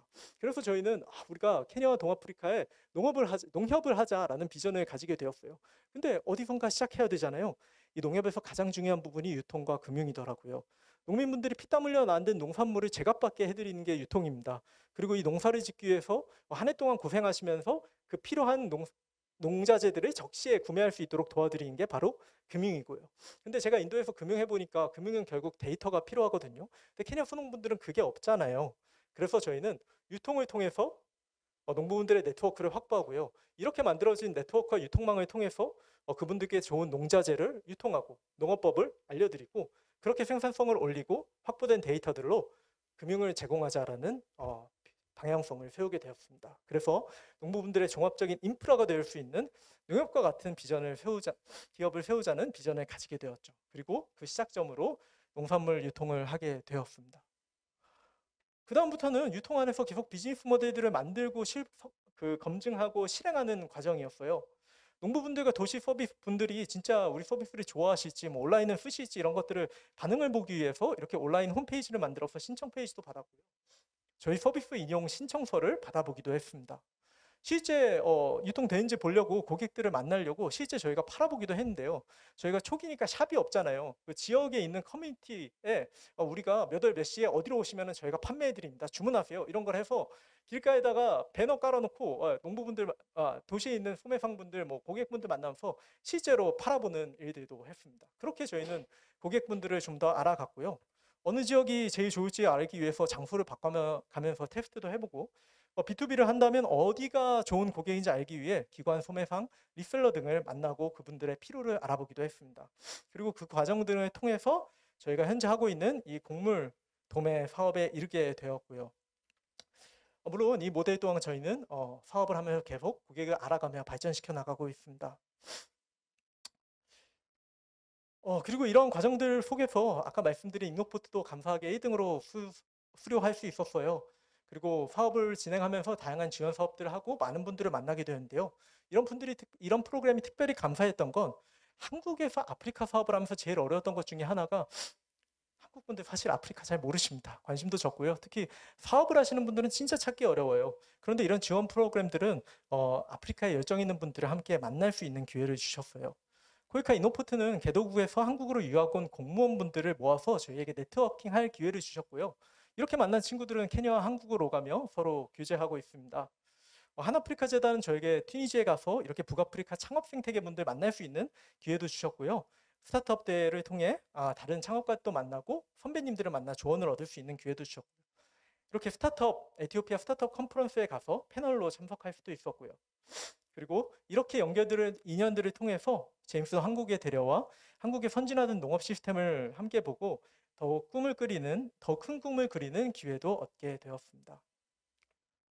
사진이 빠졌네요. 네, 옆에 제 사진도 있었는데 저는 이러한 과정들을 통해서 이러한 인연들과 도움을 통해서 한국과 아프리카를 오가며 감사히 사업을 하고 있어요. 이 자리에 참석해 주신 많은 분들이 사실은 아프리카에 대한 마음과 꿈을 가지고 이 자리에 오셨을 텐데요. 동시에 많은 분들이 아무도 모르고 아무도 안 하는 이 아프리카인데 내가 거기서 뭘 가서 한다는 게 말이 되는 소린가? 이런 마음들도 많이 가지고 계실 것 같아요. 그런데 제가 하나 확실하게 말씀드릴 수 있는 건 점점 이 길을 가는 분들이 많아지고 기회가 열려가고 있다는 것이고요. 6월에 열리는 한아프리카 정상회의도 그래서 열리는 거잖아요. 지금 가지고 계신 그 아프리카에 대한 마음과 꿈을 잃지 않으신다면 언젠가 반드시 여러분들의 그 꿈이 현실이 되어서 어느새 그 길을 걷고 계신 여러분들을 발견할 수 있을 거라고 확신합니다. 이 슬라이드의 제목인 카리부 사나는 스와힐리어로 매우 환영한다는 뜻이에요.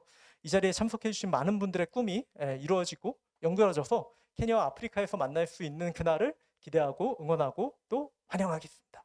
감사합니다.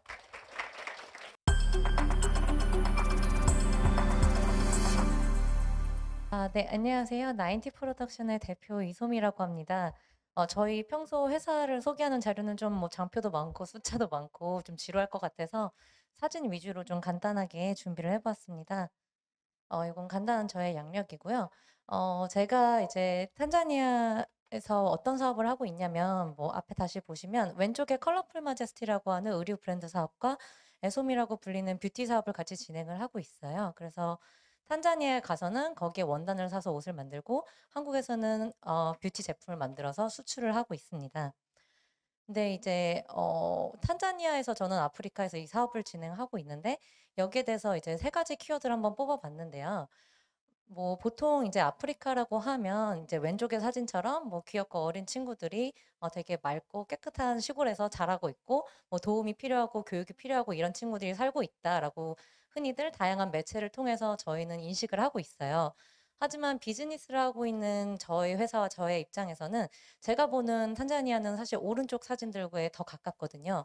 그래서 이제 탄자니아의 경제 수도라고 할 수 있는 다르에스살람에는 높은 건물도 많이 있고 뭐 이제 현지인 분들도 다 스마트폰을 사용하시고 그들도 물건을 사고 싶을 때 온라인으로 물건을 들여다보고 구매를 하면 딜리버리가 물건을 가져다 주기도 합니다.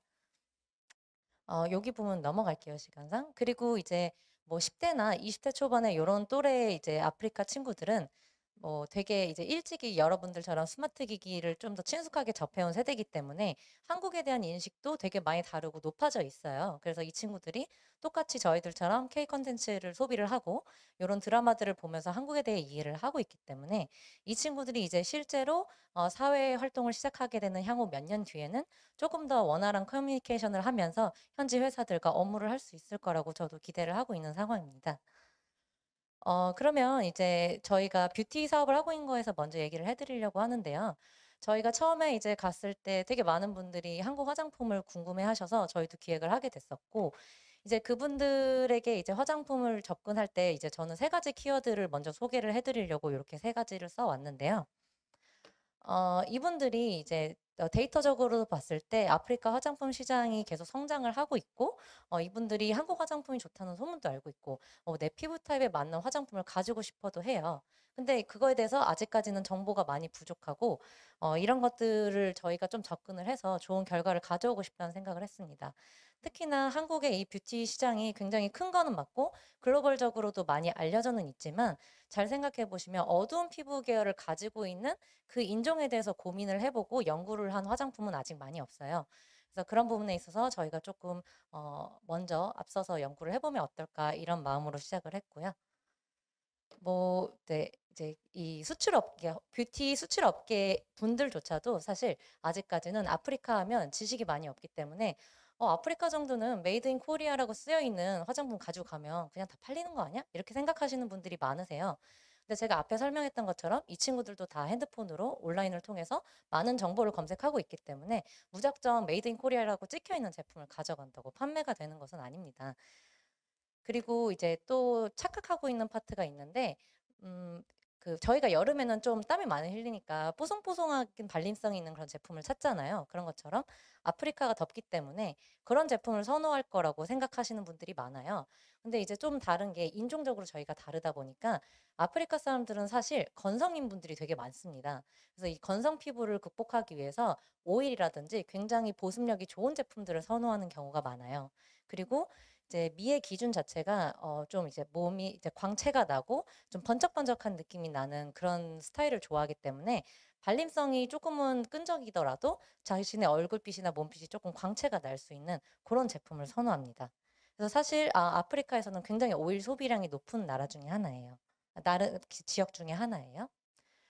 그래서 저희는 이제 이런 다양한 정보들을 습득을 해가지고 제품을 개발하게 되었는데요. 아프리카 분들은 다 아까 말씀드린 것처럼 피부 타입이 어둡기 때문에 뭐 여드름이나 이런 것들이 발생하고 난 후에 색소 침착이라든지 아니면 살이 찌거나 임신을 한 후에 생겨난 튼살 같은 거에서 나타나는 그 흉터가 저희들보다 굉장히 선명한 편입니다. 그래서 이렇게 한번 발생한 것들에 대해서 되게 많은 스트레스를 받는데요. 그래서 저희들은 그런 니즈들을 적절하게 반영을 해서 마데카솔에 들어가는 그 상처 치료 성분이 되는 허브인 마데카소사이드 성분을 같이 넣은 고보스 크림을 개발을 해서 요거를 이제 개발해서 탄자니아에서 현재 지금 판매를 하고 있습니다. 근데 이제 만들었으니까 잘 팔아야 되잖아요. 그래서 앞서 말했던 여러 가지 이슈들이나 뭐 우리가 몰랐던 파트들이 있고 그거를 적절하게 다 섞어서 우리가 그러면은 어떻게 접근을 해서 잘 팔 수 있을까 해서 저희 제품의 어떤 차이점, 저희 제품의 홍보 차이점 이런 것들을 간략하게 정리를 해보았는데요. 저희 에소미 스킨밤을 개발하고 어떻게 했었냐면 처음에 앞서 말씀드렸듯이 아프리카 피부 타입을 고려해서 개발을 했고 그리고 요 두 번째 파트는 제가 설명을 안 드렸었는데 지금 아프리카 시장에는 굉장히 많은 가품의 화장품들이 유통이 되고 있어요. 그러니까 다른 나라에서 한국 화장품인 척 해서 판매되는 제품이나 아니면 우리나라에서 잘 알려져 있는 어떤 브랜드사의 제품을 카피해서 그 브랜드 제품의 가품을 만들어서 유통을 하고 있는 거죠. 그래서 이 친구들도 이런 것을 많이 접하면서 이 탄자니아 친구들이 내가 사는 이 제품이 정품이 맞을까, 진품이 맞을 거에 대한 걱정과 의심을 항상 하고 있습니다. 그래서 이런 것들을 해결해 주기 위해서 저희가 또 고민을 했고요. 그리고 세 번째는 물류 및 통관까지 저희가 직접 담당해서 수출을 했잖아요. 근데 이거를 외국인 바이어들이, 그 탄자니아에 있는 바이어들이 진짜 한국 제품을 사서 옮기기까지는 많은 이슈들이 그 사이에서 발생할 수 있기 때문에 저희가 다 직접 배송을 해주는 방식으로 그들은 판매만 할 수 있게 집중을 해줍니다. 그리고 이제 뭐 우먼스데이라든지 뭐 각종 그 나라에 있는 할러데이들의 같이 프로모션 행사를 진행해서 그들이 납득하고 이해할 만한 행사를 같이 진행을 하고 있고요. 그리고 뭐 탄자니아에 있는 엑스포에 직접 참여를 제가 가서 거기 있는 고객들을 만나기도 하고요. 함께 찍은 로컬 컨텐츠 제작을 통해서 친근감이나 신뢰도를 확보하고 있습니다.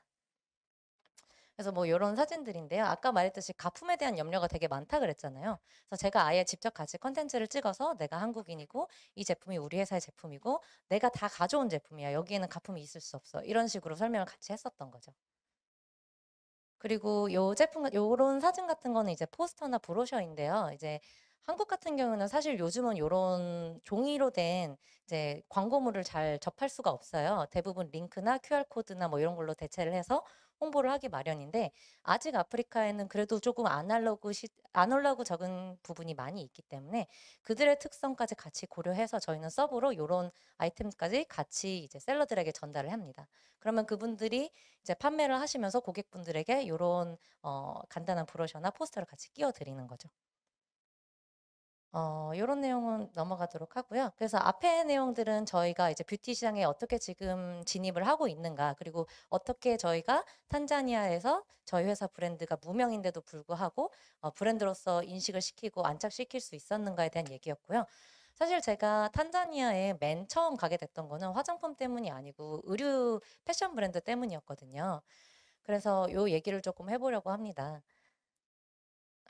탄자니아를 포함한 많은 아프리카에는 이들이 사용하는 전통복 원단이 있어요. 탄자니아에는 이제 키텐게라고 불리우는 요런 원단들이 있는데 이 원단이 굉장히 좀 매력적인 포인트가 몇 가지 있어요. 일단은 색감이나 이제 원단의 디자인 같은 것들이 그 나라의 그 쨍한 햇볕 밑에서 자신들이 영감을 받은 것들을 디자이너가 담아내기 때문에 그 아프리카에서 볼 수 있는 어떤 제품이나 뭐 과일이나 이런 열매를 가지고 그려낸 그림들도 많이 있고 또 이들이 생산하는 원단 생산 방식이 좀 특이해서 마음에 드는 원단을 지금 그 자리에서 사지 않으면 제가 다음에 그 시장에 왔을 때 그 원단을 살 수 있을 거라는 보장이 없습니다. 그런 요런 리미티드적인 이런 특수성도 있어서 제가 생각했을 때 굉장히 매력적인 원단이라는 생각이 들었어요. 그래서 요거를 가지고 한번 우리 브랜드 옷을 만들어 보고 싶다. 이런 생각을 가지고 처음에 탄자니아에 가게 되었습니다. 요런 사건들은 저희가 시간상 좀 생략을 하고요. 그래서 제가 직접 시장에 가가지고 이제 원단들을 다 마음에 드는 것들을 직접 골라가지고 이렇게 처음에는 사왔었어요. 그래서 한국에 있는 저희 팀들이랑 같이 옷을 개발하게 됐었고요. 이런 원단을 살려가지고 저희가 이런 옷을 만들었습니다. 근데 요 처음에 이제 만든 옷이 어떤 특징을 가지냐면 기존에 이제 저희 그 키텐게라는 원단을 가지고 만드는 탄자니아에 있는 실제 옷들은 셔츠라든지 뭐 딱 붙는 원피스처럼 좀 정복의 형태가 많아요. 근데 저희가 요거를 만들면서 기존에 이제 탄자니아 사람들한테 너네 원단으로 이런 옷도 만들 수 있어라는 거를 좀 보여주고 싶어서 기존에 전혀 만들어 본 적이 없는 옷으로 개발을 하기도 했고 이 컬러풀 마제스티라는 저희 브랜드의 뜻 자체가 기존에 각각의 사람들이 가지고 있는 개성, 그러니까 인종적으로 다르다든지 문화가 다른 것을 존중을 해주고 또 그 우리가 가지고 있는 편견을 좀 깨보자는 의미를 담긴 브랜드였기 때문에 그 원단을 가지고 편견을 깨고 좀 새로운 옷을 만들어 보고 싶었습니다. 그래서 뭐 젠더리스의 캐주얼화가 되어 있는 이런 의상이 나오게 되었고요. 저희가 이제 옷을 계속 만들어 보면서 어떤 생각을 했었냐면 이제 처음에는 한국에서 옷을 다 만들었었는데 만들다 보니까 탄자니아에서 옷도 좀 만들면 좋지 않을까 이런 생각을 했던 거예요. 그래가지고 그 나라에 이제 옷을 만들 줄 안다는 분들을 찾아가가지고 옷을 좀 맡겨봤는데 퀄리티가 사실 저희들 기준으로 봤을 때 너무 이제 완성도가 만족스럽지 못했던 거죠. 그래서 이런 것들이 반복이 되면서 이런 부분을 우리가 좀 제대로 생산을 할 수 있는 봉제 교육을 해주면 제조업이라는 게 개발도상국의 어떤 성장의 기반이 되는데 우리가 좀 같이 일조를 해줄 수 있지 않을까 이런 생각을 하게 되었습니다. 그래서 여러 가지 시장을 분석을 해가지고 저희는 지금 한국국제협력단과 함께 코이카 CTS 사업을 통해서 공장을 신설하고 미혼모 여성들에게 봉제 교육을 가르쳐서 실제로 저희가 채용을 하고 옷을 만드는 이런 것까지 기획을 해서 프로젝트를 진행하고 있고요. 그래서 이런 자사의 어떤 대량 생산을 위해 필요한 기기도 개발을 하고 대량 생산 시스템 봉제 교육을 진행하고 실습 공간을 통해서 그 공간에서 실제 옷을 만들고 이런 것들을 경험하고 저희가 공장 안에서 옷도 실제 생산할 수 있도록 지금 완성 단계에 와 있습니다. 그래서 처음에는 이제 맨 땅에 헤드링 하듯이 아무것도 없는 데서 이런 공간들을 만들었고요. 저희가 이제 현지 회사들이랑 각종 MOU를 통해서 이들과 협력할 수 있는 부분에 도움이 필요한 어떤 미혼모 여성들을 정보를 받아서 교육을 하기도 하고 이들이 같이 교육에 참여하기도 하고 이런 방식으로 지금 진행을 하고 있습니다. 그리고 여기 앞에 내용이 지금 PPT가 조금 바뀐 것 같아서 여기 내용이 지금 안 들어가 있는데 지금 그래서 저희가 이제 공장을 지어가지고 이제 옷을 만들 수 있는 상황이 됐으니까 옷을 실제로 만들어서 판매를 해야 저희도 계속 그분들을 채용하고 공장을 돌릴 수가 있잖아요. 그래서 저희는 현재 미국에 있는 SSFG라는 뉴욕 미슐랭 레스토랑 체인 회사인데요. 거기 회사랑 계약을 해가지고 우리가 아프리카에서 너희들의 유니폼을 제작을 해줄게. 우리랑 같이 진행을 해보자 해서 설득 끝에 저희가 수주를 하게 되었고요. 그 미국 그런 미슐랭 레스토랑 같은 경우는 조금 특수한 게 앞치마 이렇게 한 장만 있어야 되는 게 아니라 셰프복, 프론트 에이프런, 백 에이프런, 키친 에이프런 각종 해가지고 한 레스토랑에 굉장히 다양한 스타일의 복종이 들어가게 됩니다. 그래서 그런 다양한 스타일을 저희도 공부를 하면서 또 생산을 해가지고 판매할 수 있는 구조를 만들기 위해서 그렇게 진행을 하게 되었고요. 지금 이제 첫 계약을 해서 다음 분기에 납품하는 것으로 계약이 되어 있습니다. 그래서 저희 회사는 이제 단순히 패션 뷰티 사업으로 옷을 만들고 제품을 만들어서 파는 것으로 끝나는 게 아니라 저희가 하는 이 과정에 있어서 ESG적으로 풀고 그들에게 도움이 되고 상생할 수 있는 게 어떤 것인가를 계속 고민을 하면서 브랜드를 해 나가는 회사입니다. 네, 감사합니다.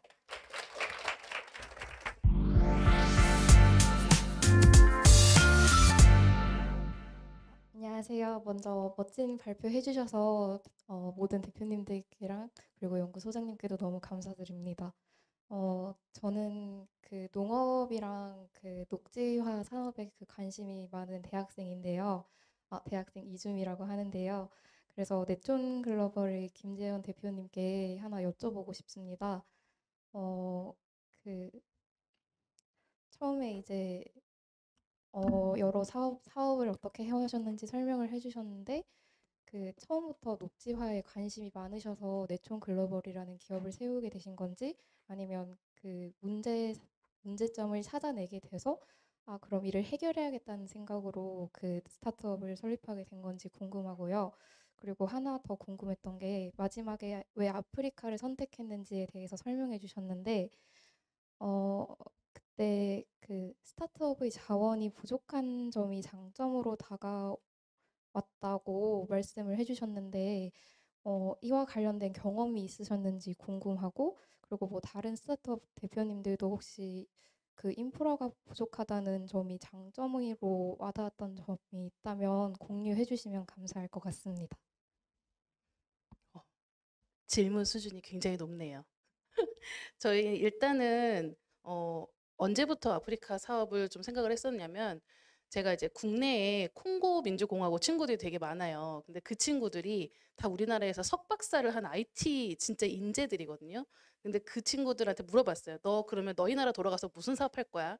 왜냐면 저는 이제 한국이랑 콩고랑 같이 사업할 수 있는 거 찾고 싶어서 물어봤더니 농사를 짓겠다는 거예요. 한 명은 농사를 짓겠다고 했고 또 한 명은 양인가 염소를 키우겠다고 했어요. 그래서 왜? 그리고 너무 사실 우리로서는 좀 상상하기 힘든 일이잖아요. 그러면서 아, 여기는 돌아가도 일할 게 없구나. 그러니까 자기가 직접 회사를 세우지 않는 이상은 이 친구들은 돈을 벌 곳이 없는 거예요. 그래서 아프리카 사업을 좀 해보고 싶다라는 생각을 일단은 하게 됐고요. 녹지화 사업 같은 경우에는 사실 처음부터 녹지화 사업을 생각했던 거는 아니었어요.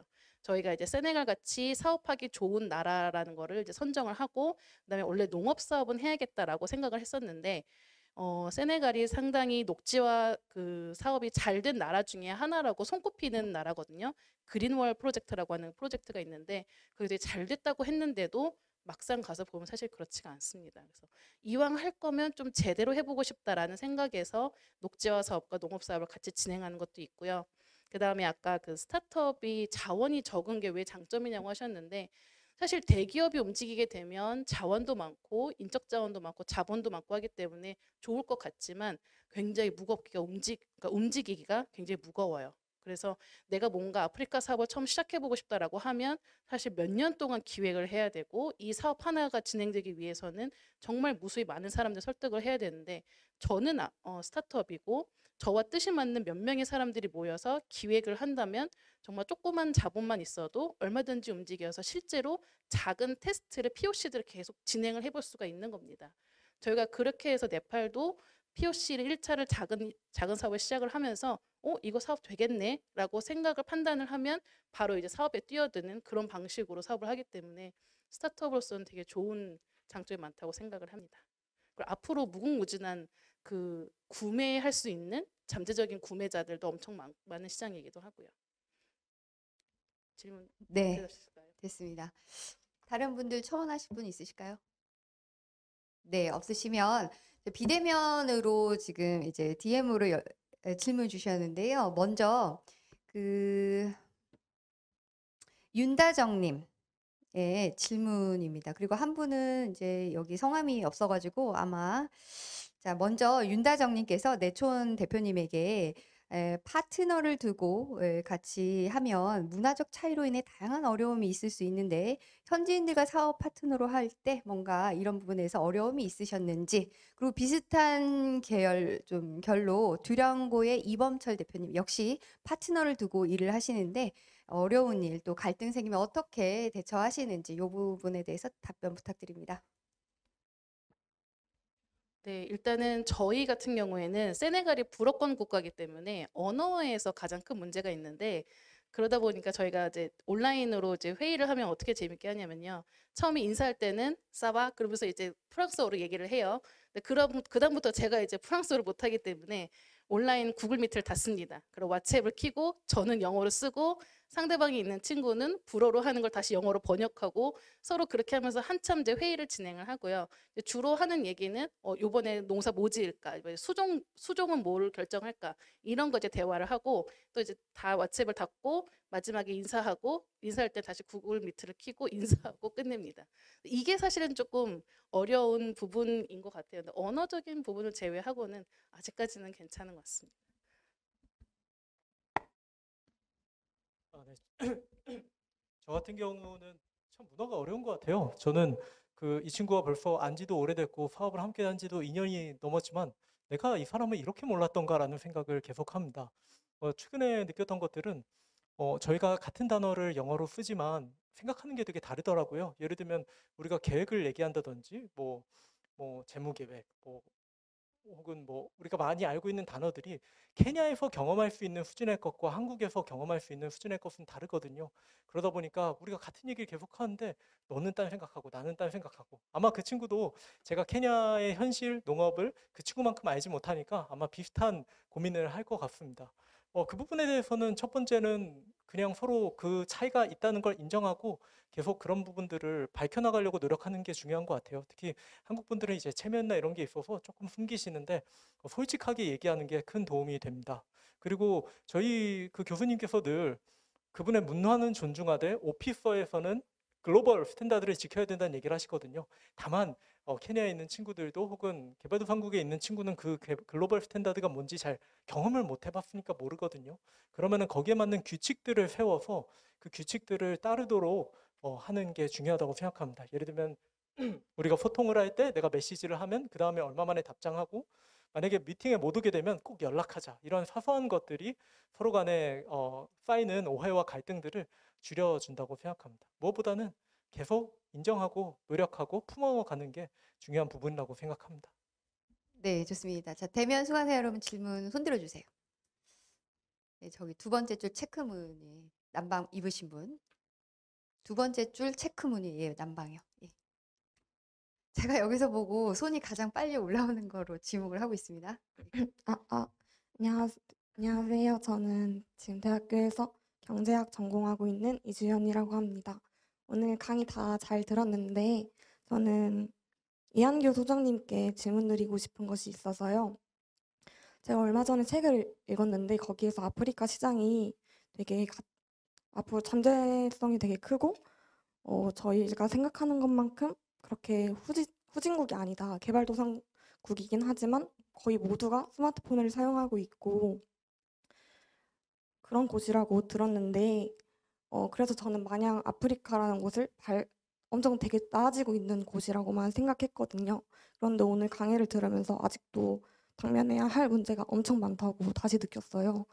그래서 저는 그래도 아프리카의 경제가 많이 살아야지 더 투자하시는 분들도 많이 늘어날 거고 되게 스타트업 하기 좋은 곳이 될 거라고 생각하는데 그런 아프리카에 있어서 지금 가장 중요하게 해결돼야 할 문제가 어떤 것이고 그 문제점을 해결하기 위해서 세계적인 관점에서는 어떤 걸 가장 중요하게 볼 수 있을지 소장님의 의견이 궁금합니다.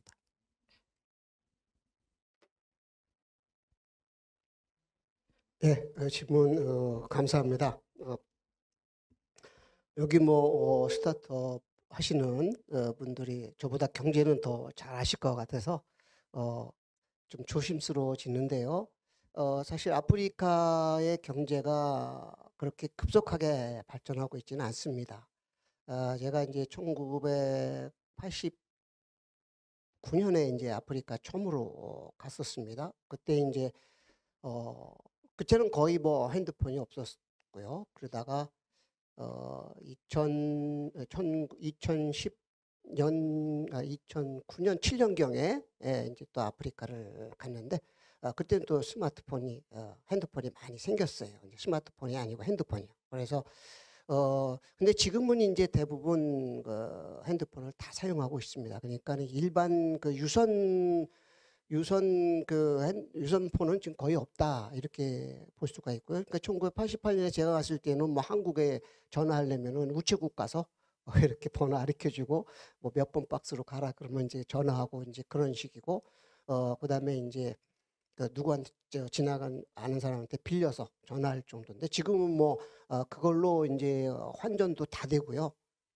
모든 것 거래도 다 하고 있기 때문에 오히려 우리보다는 오히려 이제 스마트폰을 이용한 핸드폰을 이용한 약간 우리처럼 이렇게 고급 스마트폰 갖고 있는 사람은 별로 안 되고요. 대부분 옛날에 폴더폰 비슷하게 혹은 이렇게 누르면 켜지는 조그만 거 있잖아요. 삼성 저도 이제 아프리카 하면 삼성 그거 쓰거든요. 거기다 칩 그거 넣어놓고 오렌지 카드 껴서 이렇게 번호 해서 쓰는데 전체적으로 보면은 굉장히 느리다. 그런데 이제 이러한 핸드폰 이런 쪽에서는 굉장히 빠르게 성장하고 있습니다. 특히 이제 아프리카의 아프리카를 이제 청년들의 시대다 이렇게 얘기합니다. 그래서 인구의 한 40~50%가 지금 15세에서 25세 사이입니다. 그것이 한 50년, 60년 되면 이제 더 늘어나게 된다는 거죠. 그래서 이 청년들의 그러한 스마트폰 활용을 통한 경제가 활성화될 수 있는 가능성은 있는데요. 저는 아프리카의 가장 큰 문제, 경제 발전의 가장 큰 걸림돌은 바로 저는 이제 사회적인 교통망이라고 생각합니다. 굉장히 이 도로 인프라가 열악해요. 대부분 철도들은 대부분 식민시대에 만들어지는 것, 도로도 마찬가지예요. 그래서 시내에 들어가면은 정말 많이 정체돼요. 짧은 거리인데도 정체됩니다. 거리가 좁아서. 그래서 이런 부분이 빨리 이제 개발이 돼야 예를 들어서 200~300km 떨어져 있는 그러한 농촌 인구들도 도시로 이동하고 다시 집으로 가고 이러한 속도가 빨리 진행된다면은 이러한 아프리카 경쟁도 빨리 이루어지고 여기 그 스타트업 하시는 분들도 도시에만 있는 게 아니라 조금 떨어진 어떤 도시가 떨어진 그런 근교 이런 데서도 스타트업 하면 훨씬 더 도시와 그다음에 그 중간을 이을 수 있는 하나의 징검다리 역할을 할 수 있다고 그렇게 보거든요. 다만 이런 것들이 빨리 진행되기 위해서는 아무래도 이제 투자, 해외 투자가 좀 더 활성화될 필요가 있다. 저는 이렇게 봅니다. 그래서 현재 지금 뭐 FDI가 지금 많이 늘어나고 있어서 저는 굉장히 조금 뭐 많게 긍정적으로는 보지 않지만은 경제 발전은 어느 정도의 이제 호기가 이제 오지 않았나 그런 생각을 합니다. 다만 이제 정치적인 문제가 이제 관건이 되니까 그런 부분은 제가 뭐 따로 이제 시간이 되면 설명해 드리겠습니다. 감사합니다. 네, 대면 질문 한 번만 더 받겠습니다. 네, 뒤에 하얀색 남방 입으신 여성분.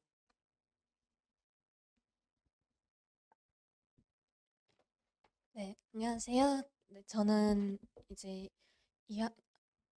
아프리카 지식연구소장님께 또 질문 드리고 싶은데요. 우선 저는 이제 아프리카 개발협력과 ODA 사업에 관심을 갖고 있는 학부 1학년 학생입니다. 제가 드리고 싶은 질문은 다소 이론적인 질문인데요. 아까 전에 아프리카의 여러 정치, 경제 상황이나 정부 상황 같은 것들을 말씀을 하실 때 주로 사하라 이남에 집중하셔서 말씀하셨던 부분들이 있는데요. 제가 학습한 정보로는 주로 사하라 이남에 저희가 집중을 하는 이유는 사하라 이남이 유독 블랙 아프리카 빈곤 같은 문제들이 많아서라고 알고 있습니다. 그런데 이 아프리카 지역은 대부분 식민지 지배 경험이 있다고도 하셨는데요. 이런 사하라 이남과 사하라 이북의 아프리카 모두 식민지 지배 경험이 있을 텐데 유독 사하라 이남에서 빈곤 문제가 더 크게 발생하는 이유에 대해서 알고 싶고요. 이 질문 조금 더 구체적으로 드려보자면 사하라 이남이 이런 빈곤적 요인들을 만드는데 어떤 영향을 미치고 어떤 지역적 문제가 있는지에 대해서도 같이 질문 드려보고 싶습니다. 네, 질문 마치겠습니다. 아프리카 지식공연구소 소장 이영규 없다 했으면 좋겠는데. 자, 질문 감사합니다. 일단 그 사하라 이남의 집중의 문제는 사하라 이남의 국가들이 이제 많기 때문에 역시 상대적으로 빈곤 비수도 굉장히 큽니다. 그리고 사하라 사하라 이북이니까 주로 이제 북아프리카죠. 그래서 북아프리카는 이제 화이트 아프리카 이렇게 얘기합니다. 그래서 이들 국가들은 그 이슬람의 식민 지배를 받으면서 어느 정도의 국가적 정체성을 갖고 있는 국가들이에요. 거기에 뭐 여러 가지 파티마 왕조라든가 여러 왕조들이 많이 창궐하고 무너지고 그러면서 국가가 형성됐기 때문에 실질적으로 이 국가들이 사하라 이남 국가들에 비해서는 국민적인 어떤 그 정체성이라든가 혹은 통합성이 굉장히 강합니다. 반면에 사하라 이남 국가들은 그런 것이 굉장히 약해요. 약하고 그다음에 문제는 이 사하라 이남이 집중되는 빈곤 문제가 집중되는 것은 몇몇 국가에 대한 개발 원조가 집중되어 있기 때문입니다. 즉 이들 국가들에게는 예를 들어서 나이지리아라든가 혹은 뭐 카메룬이라든가 이런 나라, 그다음에 콩고 민주공화국, 그다음에 에티오피아, 케냐 이런 나라들 엄청나게 많은 그러한 광물 자원, 수단도 마찬가지고요. 광물 자원이 있기 때문에 이들 나라에 집중할 수밖에 없고 이러다 보니까는 상대적 빈곤이 굉장히 큽니다. 예를 들어서 베넨 같은 나라는요, 오래된 왕국이 있지만은 사실 실질적으로는 이 나라에서 생산되는 광물은 거의 없습니다. 코트디부아도 거의 마찬가지고요. 그렇기 때문에 빈곤 지수가 굉장히 큰 이유도 여기에 있고요. 이런 부분을 해결할 수 있는 부분은 국가 간의 이제 호환 경제가 이루어져야 되는데 그것이 바로 이제 한 아프리카 자유무역지대인데 실질적으로 그것이 만들어진 것은 2018년이니까는 얼마 되지 않아요. 그리고 54개국이 다 가입되어 있지 않습니다. 왜? 자칫하면은 관세 문제로 인해서 자국의 수익이 줄어들 수 있기 때문에 굉장히 꺼려하고 있는 부분이 있고 호환 경제가 이루어지지 않다 보니까는 자칫하면은 같은 품목을 가지고 경쟁할 수밖에 없는 그런 상황들이 만들어진다는 겁니다. 그래서 아프리카 사하라 이남의 이제 그 빈곤 문제가 집중되는 문제는 그런 문제가 있고 또한 사하라 이남의 국가가 많잖아요. 그래서 상대적으로 굉장히 많습니다. 그래서 그것이 뭐 특별한 어떤 이유는 있는 것은 아니다. 그러나 대부분 공통적인 그러한 요소는 갖고 있다. 이렇게 말씀드릴 수가 있습니다. 네, 이번에는 4개 대표님들 중 한 분에게 질문하시고 싶은 분 질문 받겠습니다. 네, 여성분. 검정색 티셔츠 여성분. 예.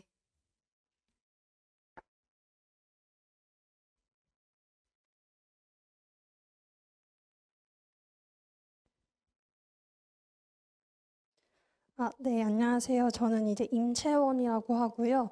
아프리카학과를 전공하고 이제 작년까지는 이제 아프리카 인식 개선을 주제로 이제 문화예술 교육에서 일을 잠깐 했었습니다. 그러면서 지금은 이제 문화예술 교육 분야가 아니라 이제 아프리카라는 저희 키워드를 갖고 이제 아예 다른 시야를 조금 넓혀보는 그런 시기를 갖고 있어요. 그러다가 이제 이 강의를 이제 들으면서 이제 스타트업 하시는 분들의 그런 강의가 굉장히 인상이 깊었거든요. 저는 이제 오한종 대표님께 한번 질문을 드리고 싶은 게 있습니다. 그 이제 정수기를 이제 탄자니아에 필터를 이제 또 이제 수출을 하시고 거기에 그 사람들이 이제 그걸 사용했을 때 굉장히 보람찼다고 말씀하신 게 너무 인상이 깊었어요. 근데 이제 제가 궁금한 건 제가 생각할 때 저는 뭐 문화를 공부하고 이제 기술이 없다 보니까 이렇게 직접 정말 발로 뛰어서 뭔가 문제를 해결했다는 그런 점이 굉장히 인상이 깊었고 그런 와중에서 내가 그렇다면 기술이 없다면 무엇을 할 수 있을까라는 고민을 하게 됐습니다. 그래서 좀 궁금했던 점이 혹시 그런 사업을 하실 때 어떤 팀원을 꾸리시게 될 때 어떤 기술을 가지신 분 외에 어떻게 사업을 확장하시고 또 뭐 지역을 선정하시는 과정에서 분명히 다른 도움이 있었으리라 생각이 됩니다. 그래서 제 질문은 이제 어떤 팀원을 이제 꾸리시거나 역할을 이제 만드실 때 중요하게 생각하는 필요한 어떤 역할이라던가 아니면 또 팀원을 꾸리실 때 중요하게 보는 그런 아프리카에 진출할 때 그런 게 어떤 게 있는지 궁금합니다. 일단 그 기술 개발은 제가 다 한 거고요.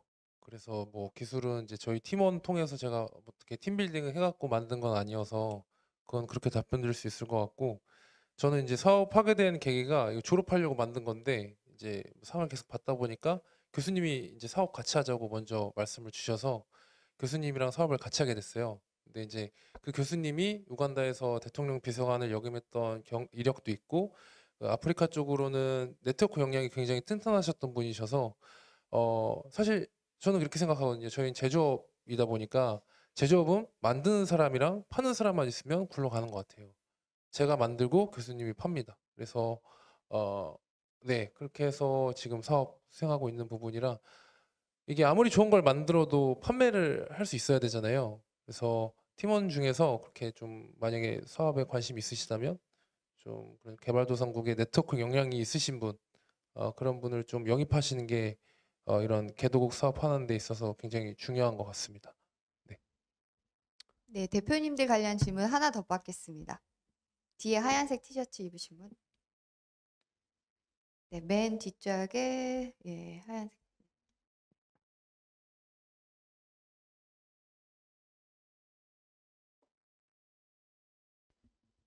안녕하세요. 저는 국제학과를 전공으로 하고 있고 국제개발협력에 관심을 가지고 있는 대학생 양소윤이라고 합니다. 저는 이소미 대표님께 질문 드리고 싶은데요. 그 화장품이 필수품이 아니기 때문에 특히 수도가 아닌 다른 도시에서 수요가 많지 않을 수도 있다고 생각이 들었어요. 그래서 타겟 고객층은 누구인지 수도를 중심으로 판매하고 계시는지, 그리고 혹시 수도를 중심으로 하고 계시면 다른 지역으로 확장하실 생각이 있으신지, 그리고 마지막으로 혹시 오늘 입고 오신 원피스도 탄자니아 소재를 사용하신 건지 여쭤보고 싶습니다. 아, 네.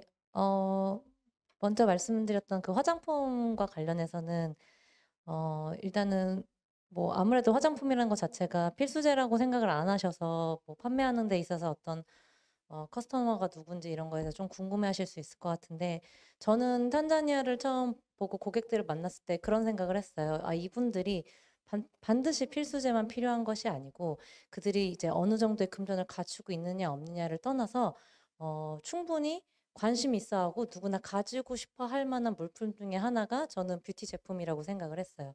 그리고 그 친구들이 예를 들어서 월급이 20만 원이라고 가정을 해도 한 달에 옷 한 벌에 5만 원짜리 옷을 살 수 있을 정도로 굉장히 뭐 헤어부터 의상, 뭐 화장품 이런 모든 뷰티와 패션에 관련된 부분에 굉장히 관심도가 높은 문화를 가지고 있는 대륙입니다. 그리고 제가 경험했던 탄자니아는 그랬고요. 그래서 그런 부분에 있어서 이들이 뭐 돈이 없으니까 못 팔 거야라고 접근하는 게 아니라, 이들이 사실 이 친구들은 아직도 내가 정확하게 무엇을 원하고 무엇을 갖고 싶어 하는지도 모르는 케이스도 많아요. 그래서 어떻게 보면 그게 교육일 수도 있는데, 저희가 계속 소개를 해주고 필요하다고 느끼게 해주면 그 친구들도 관심을 갖고 소비를 하게 된다고 저는 생각을 했습니다. 그리고 아까 이제 발표에서도 설명드렸듯이 어쨌든 저희가 마데카 소사이드나 이런 성분을 통해서 단순히 화장품은 아니고 치료적인 효과도 같이 가져고 있기 때문에 그런 데 있어서 이제 고민이 많은 여성분들도 좋아하시고요.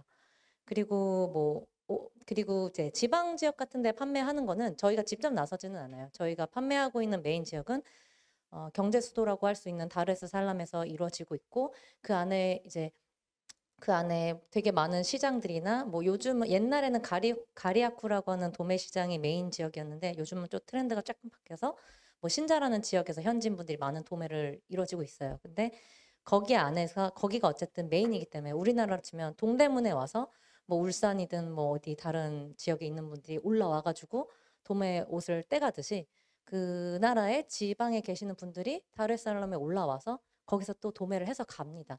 그렇기 때문에 저는 다르에스살람에만 집중을 하고 브랜딩에 오히려 집중을 하고 홍보에 집중을 하면 지방 쪽에 계시는 셀러분들은 오셔서 구매를 해가는 시스템인 거죠. 그래서 저희는 그런 방식으로 지금 집중을 하고 있고요. 이 옷 같은 경우에는 맞아요. 이제 이것도 키텐게 하나의 이제 패턴이라고 할 수 있는 모양이고요. 제가 사실 키텐게가 엄청나게 다양한데 그 중에서도 가장 제 눈에도 소비자의 눈에도 좀 예쁘다고 생각할 수 있는 것들을 좀 선별을 많이 했어요. 정말 눈이 충혈될 정도로 원단을 많이 보고 골라오는 케이스였는데, 이제 요 원단 같은 경우에는 완벽하게 키텐게는 아니고요. 정통 키텐게는 광목이나 코튼 혹은 폴리 재질로 이루어진 빳빳한 원단이에요. 셔츠 원단 같은 거 생각하시면 되고, 요거는 좀 사틴이라는 재질로 변형된 형태의 키텐게라고 어떻게 보면 할 수 있을 것 같아요. 왜냐하면 요즘 이제 여성분들에게 조금 하늘하늘한 감성을 담기 위해서 좀 소비가 되고 있는 원단 중에 하나거든요. 그렇게 답변을 드릴 수 있을 것 같습니다. 네, 자, 이제 비대면 질문 갈 차례가 되어서, 자, 비대면 질문은 이한규 소장님께 드립니다. 먼저 우리 청년들이 아프리카를 바라볼 때 가졌으면 하는 인식은 무엇인지, 그리고 식민지배 역사, 그리고 경제적의 빈곤함, 이런 역사를 공유하는 두 지역인 한국과 아프리카, 과연 어떤 면에서 협력 관계를 맺을 수 있다고 보시는지 답변을 간략하게 부탁드립니다. 사실 그 한국과 아프리카를 어떤 문화적으로 연결하기는 굉장히 쉽지는 않습니다. 여러모로든가 역사적 과정이라든가 혹은 한국 같은 경우에는 이제 우리가 뭐 유엔에서는 쓰지 말라고 하는 그 단일 민족성을 갖고 있지만은 아프리카 국가들에게 단일 민족성이 있는 나라는 거의 없습니다. 그러다 보니까는 우리 그 이러한 스타트업 하시는 기업 하시는 분들이 가장 어려운 점이 바로 그런 부분들이에요. 그래서 이 사람들은 공동체주의가 강하기 때문에 한 사람이 뭐 좋다 이렇게 하면은 그 지역의 그 마을 사람들이 다 따라갑니다. 근데 다른 사람도 그거 싫은데 그거 나빠 그러면 또 다 싫다고 합니다. 이게 지금 이 스타트업 하시는 분들의 가장 어려운 부분이고, 그래서 야바 우리 이소미 대표님처럼 이 지방으로 가지 못하는 이유도 있을 거예요. 왜냐하면 도시는 아무래도 다양성을 추구하는 그런 장소고, 그래서 어느 한 문화를 대상으로 하는 것이 아니라 다양한 문화를 소비하는 곳이기 때문에 그런 부분이 있죠. 그래서 한아프리카 관계는 사실은 실질적으로 뭐 역사가 지금 말씀드린 것처럼 오래되지 않았습니다. 그런데 우리가 이제 강점으로 갖고 있는 것이 그들의 역사적 과정이 거의 비슷합니다. 우리하고. 외부로부터의 식민 지배를 받았죠. 그렇죠? 그다음에 내전도 겪었습니다. 그다음에 쿠데타도 겪었습니다. 그다음에 선진국으로부터 착취도 당하고 종속도 됐습니다. 똑같은 과정을 밟고 있다 하는 겁니다. 그런데 우리나라는 빠르게 경제 성장을 했고, 아프리카는 아직도 경제 성장을 제대로 하지 못하고 있다. 제가 1988년 처음으로 카메론 갔었는데요. 여러분이 태어나기 전이니까 1965년이나 70년대 우리나라하고 똑같아. 난 우리나라에 온 줄 알았어요. 지금은 조금 많이 나아졌지만은 시골은 여전히 아주 경제적으로 어려운 부분들이 많이 있습니다. 그래서 우리가 이제 그 아프리카를 대할 때 우리의 잣대로 대하지 말자 하는 겁니다. 우리가 우리 자세를 낮춰야 돼요. 그들을 보는 관점을 굉장히 낮춰야 돼요. 그렇지 않으면 자꾸 상대적으로 비교를 하게 돼요. 편견 안 없어집니다. 저 그렇게 아프리카를 많이 다니고 공부했지만은요, 편견 쉽게 안 없어져요. 그러나 최소화하려고 노력을 해야 됩니다. 이것은 스타트업 하시는 우리 기업분들도 마찬가지고요. 우리 앞으로 진출할 젊은이들도 아프리카에 대한 편견을 최소화해야 돼요. 없어지진 않아요. 어떤 때는 조사 나가면서도 어떤 때는 저 자체가 화가 날 때고 있어요. 걔네들 왜 저래? 왜 저 모양이야? 이 말은 벌써 내가 그들에게 편견을 가지고 있다는 거예요. 최소화할 때 그때 우리가 아프리카를 쉽게 접근할 수가 있고, 그리고 여러분들이 공부를 하던 스타트업을 하던 쉽게 다가갈 수 있다. 저는 이렇게 말씀드리고 싶습니다. 감사합니다. 네, 좋습니다. 자, 그럼 다시 대면. 네, 하십시오. 제가 마이크 드릴게요. 네. 네, 안녕하세요. 대학교에서 경제학과 행정학을 공부하고 있는 김수현이라고 합니다. 저는 김재현 대표님께 질문 하나 있는데, 혹시 미래의 유통까지 생각을 하고 계시다고 말씀을 해주셨어요. 근데 이게 그 유통 대상이 이제 아프리카 내부를 먼저 타겟을 하시는지, 아니면은 저희가 예를 들어서 뭐 벨기에 냉동 야채를 우리나라에서 먹듯이, 그러니까 국제적으로도 수출이 가능하다고 보시는지, 약간 이 시장의 전망을 어디까지 보시는지 궁금했습니다. 그리고 질문이 하나 더 있습니다. 일단 이거 먼저 하겠습니다. 네, 일단은 유통이 사실은 아까 이제 교수님께서 말씀해 주셨는데 도로 사정이 너무 안 좋기 때문에 유통이 되게 중요한 부분 중에 하나입니다. 물류 비용이 굉장히 많이 들고, 그다음에 세네갈 같은 경우에는 산유국인데도 불구하고 기름값이 우리나라보다 비싸요.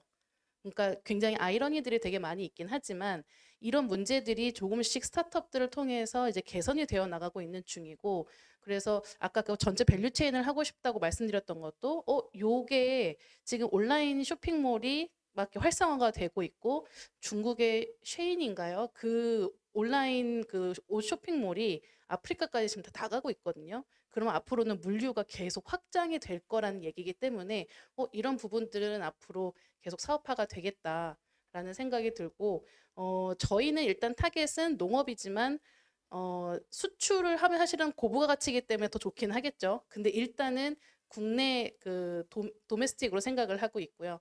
그래서 쌀 생산한 것은 일단 1차로는 국내에서 판매를 하고, 그다음에 그 인근 국가들이 있어요. 인근에도 다 쌀 먹는 국가들이기 때문에 나중에 그 나라들의 수출을 할 수 있으면 할 생각을 하고 있습니다.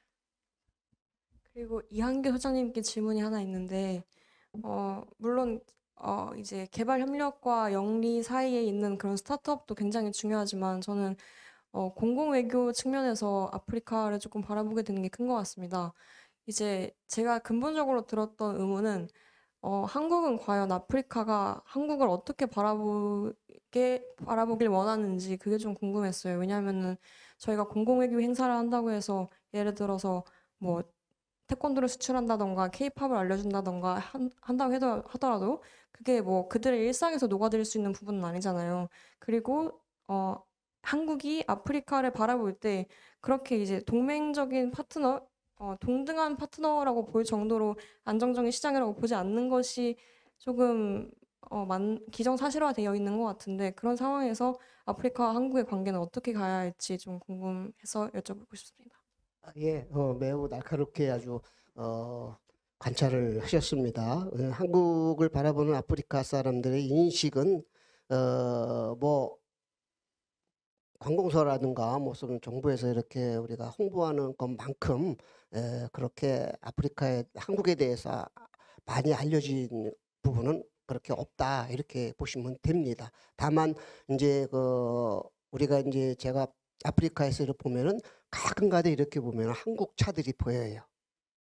그리고 이제 삼성이라는 그러한 전자제품 상점도 이렇게 큰 광고들이 아주 번듯하게 있는 사무실이 아주 보입니다. 그래서 이런 거를 통해서 이제 한국이 조금씩 알려지긴 하지만은 그러나 지방에 가면은 한국을 몰라요. 네, 지금 시간이 8시 1분인데요. 좀 안타까운 마음이 있어서 비대면 수강생 여러분들은 자유롭게 지금 좀 이렇게 바쁘시면 이탈하셔도 되고 우리 대면 수강생 여러분들은 대면 질문 하나, 비대면 질문 하나 더 하고 이제 마치도록 하겠습니다. 자, 이게 정말 마지막이기 때문에 양해 부탁드리며 예, 연두색 반팔티 여성분 예. 네, 안녕하세요. 저는 국제개발협력 분야에 관심이 있는 대학생 문이나라고 합니다. 저는 추리고 추려서 이제 두 가지를 준비를 했는데요. 이제 첫 번째로는 이제 아무래도 이소미 대표님은 전공이 되게 분명하실 것 같은데 의류 사업을 하시니까 그런데 나머지 분들은 제가 아직 궁금한 점이 있어서 그래서 이제 아무래도 여기서 대학생분들이 많이 계시니까 같이 궁금할 것 같은데 이제 경영 분야의 전공이 나을지 아니면 본인이 특수하게 하고 있는 그런 사업 쪽의 전공이 더 나을지 그런 것도 여쭤보고 싶고요. 아니면 전공을 넘어서서 이런 부분을 하는 것을 추천한다 아니면 이것이 도움이 많이 되었다라는 것들을 다른 대표님들께 질문을 드리고 싶고요. 그리고 마지막 질문은 제가 최근에 이제 막 소액금융 관련된 책을 읽기 시작했는데 그 사업이 개도국 빈곤한 사람들을 대상으로 한 사업 금융 사업인데 아무래도 기업이 이익 집단이다 보니까 한계가 수면 위로 드러나고 있다고 들었어요. 그래서 아무래도 윤리적인 목표와 그런 생각을 가지고 계신 이제 대표님들께서는 그런 윤리적 기업으로서의 어려움과 그래서 그것을 어떤 식으로 해결하셨는지 이제 특별히 오한종 대표님께 여쭤보고 싶습니다. 감사합니다. 그러니까 윤리적 잠시만 다시 한번 말씀 주실 수 있나요? 네, 두 번째 질문은 네. 이제 윤리적 목표를 가진 기업이라 할지라도 아무래도 기업이 가진 윤리가 아니라 이익을 가장 우선시하는 특징이 있다 보니까 그런 부분에서 어떤 어려움이 있으셨는지 그리고 이제 그런 부분들은 어떤 식으로 해결을 해야 한다고 생각하시는지 여쭤보고 싶어요. 뭐 딱히 윤리적으로 이렇게 제가 뭐 잘못된 일을 한 거나 이렇게 느끼는 건 없긴 한데 그러니까 저희 같은 경우에는 이제 돈도 벌어야 되고 좋은 일도 해야 되잖아요. 그래서 두 가지를 같이 하기 위해서 저희는 이제 개도국 분들한테 이게 뭐 판매하기에는 값이 너무 비싸니까 뭐 선진국에서 판매한 거를 일부 이제 개도국에 보내는데 보탠다든지 그런 식으로 하고 아니면은 저희가 이제 주로 B2G로 합니다. 그래서 B2C로 해서 개도국 주민분들한테 직접적으로 판매하는 게 아니어서 네 그래서 그러니까 이제 돈을 버는 거는 이제 뭐 정부 쪽에서 받고 쓰시는 거는 이제 뭐 개도국 주민분들이 쓰시는 거여 갖고 예, 딱히 윤리나 뭐 그런 거로 좀 이렇게 양심의 가책을 느낀다든지 이런 건 없었어서 네. 답변이 제대로 됐을지 모르겠네요. 좀 이따가 끝나고 다시 좀 더 말씀드리겠습니다. 그 첫 번째 질문은 이 모든 연사님들에게 드린 질문이실까요? 네, 간단하게라도 말씀해 주시면 감사할 것 같아요. 네, 혹시 발언하실 분은 자유롭게 해주시면 됩니다. 최대한 간단히. 예. 저 같은 경우는 학부는 사실 수학하고 경제학을 했습니다. 근데 하면서 수학이 공부는 좋은데 직장이나 아니면 그 이후를 하긴 재미없더라고요.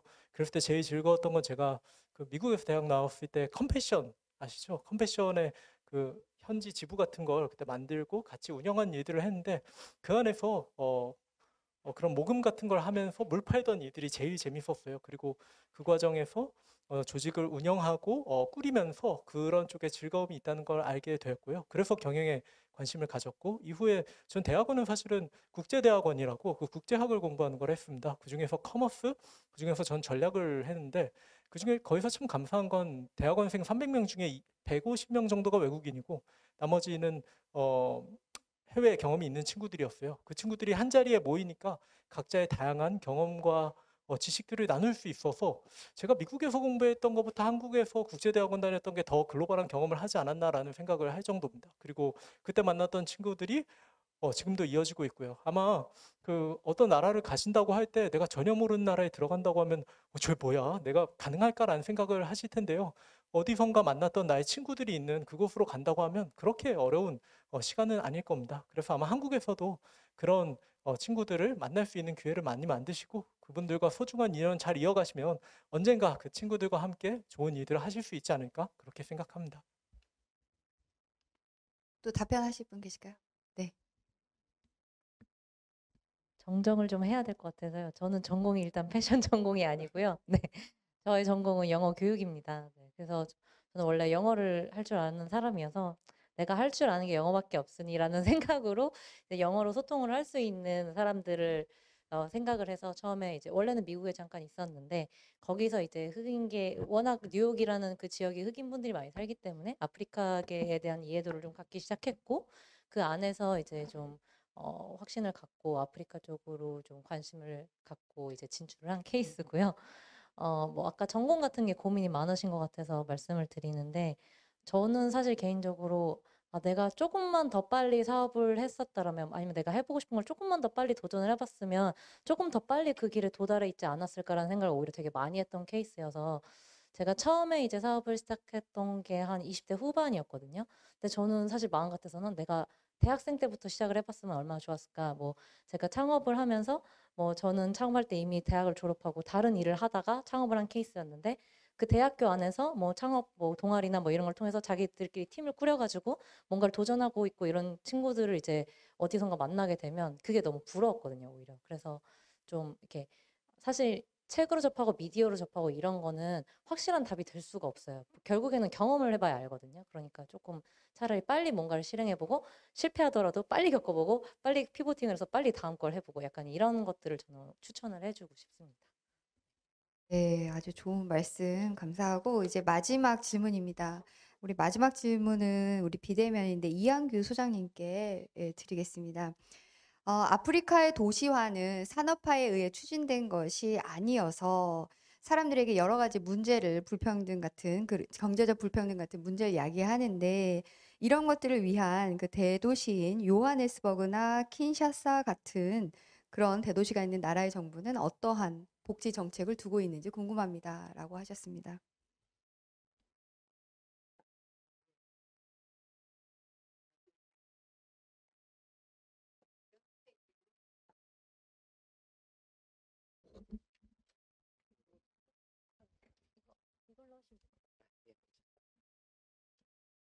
예, 그 아프리카 도시화가 산업화로 추진된 것은 아닙니다. 식민 지배에서 건설된 그러한 도시들이죠. 그래서 이러한 과밀된 도시화를 이제 개선하기 위해서 주로 이제 제2 도시를 만들기도 하죠. 이제 남아프리카 공화국 같은 경우에 이미 그런 도시들이 요하네스부르라든가 케이프타운이라든가 만들어져 있고요. 코트디부아르 같은 경우에서는 뭐 야마무스쿠르 같은 행정도시를 만든다든가, 그다음에 이제 그 세네갈 같은 경우에는 아직까지는 이제 다카르를 중심으로 하지만은 생루이스 이제 유네스코에 등재된 그것을 이제 다시 이제 제2의 도시로 이제 만들려는 그런 계획을 갖고 있습니다. 그래서 이 도시 문제는 사실 아프리카에서 가장 큰 중요한 문제입니다. 왜냐하면 도시에 바로 이 실업자들이 집중되어 있습니다.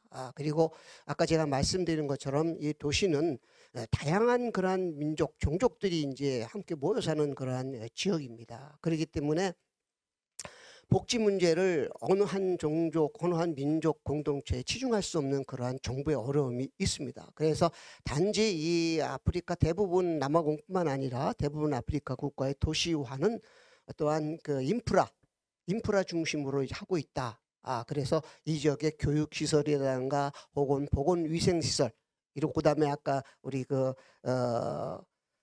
스타트업 하시는 것처럼 그 아까 말씀하신 것처럼 이제 중간에 그 도매 시장 이런 것들을 이제 주로 이제 활성화시키고 있죠. 그래서 제가 본 뭐 카메룬이라든가 혹은 뭐 코트디부아르, 뭐 가봉, 그다음에 뭐 세네갈 이런 도시 보면은요, 수도에 일요일날 사람이 없어요. 텅 비어 있어요. 근데 어디 가 있느냐 했더니 거기서 한 2, 30km 떨어진 곳 가면은 거기 지방 시장에 서요. 거기에 사람이 엄청 많이 몰려 있는 거예요. 그만큼 이 도시가 사람들이 살 수 있도록 그렇게 정착화되어 있지 않다는 겁니다. 근데 남아공 같은 경우는 약간 예외적이죠. 그는 오래전부터 도시화가 되어 있고 나머지 도시들은 유럽인들의 식민지 도시였고 독립 이후에는 행정도시 역할을 하기 때문에 시장으로서의 경제도시 역할은 하지 못하고 있는 그러한 상황들이 있습니다. 네.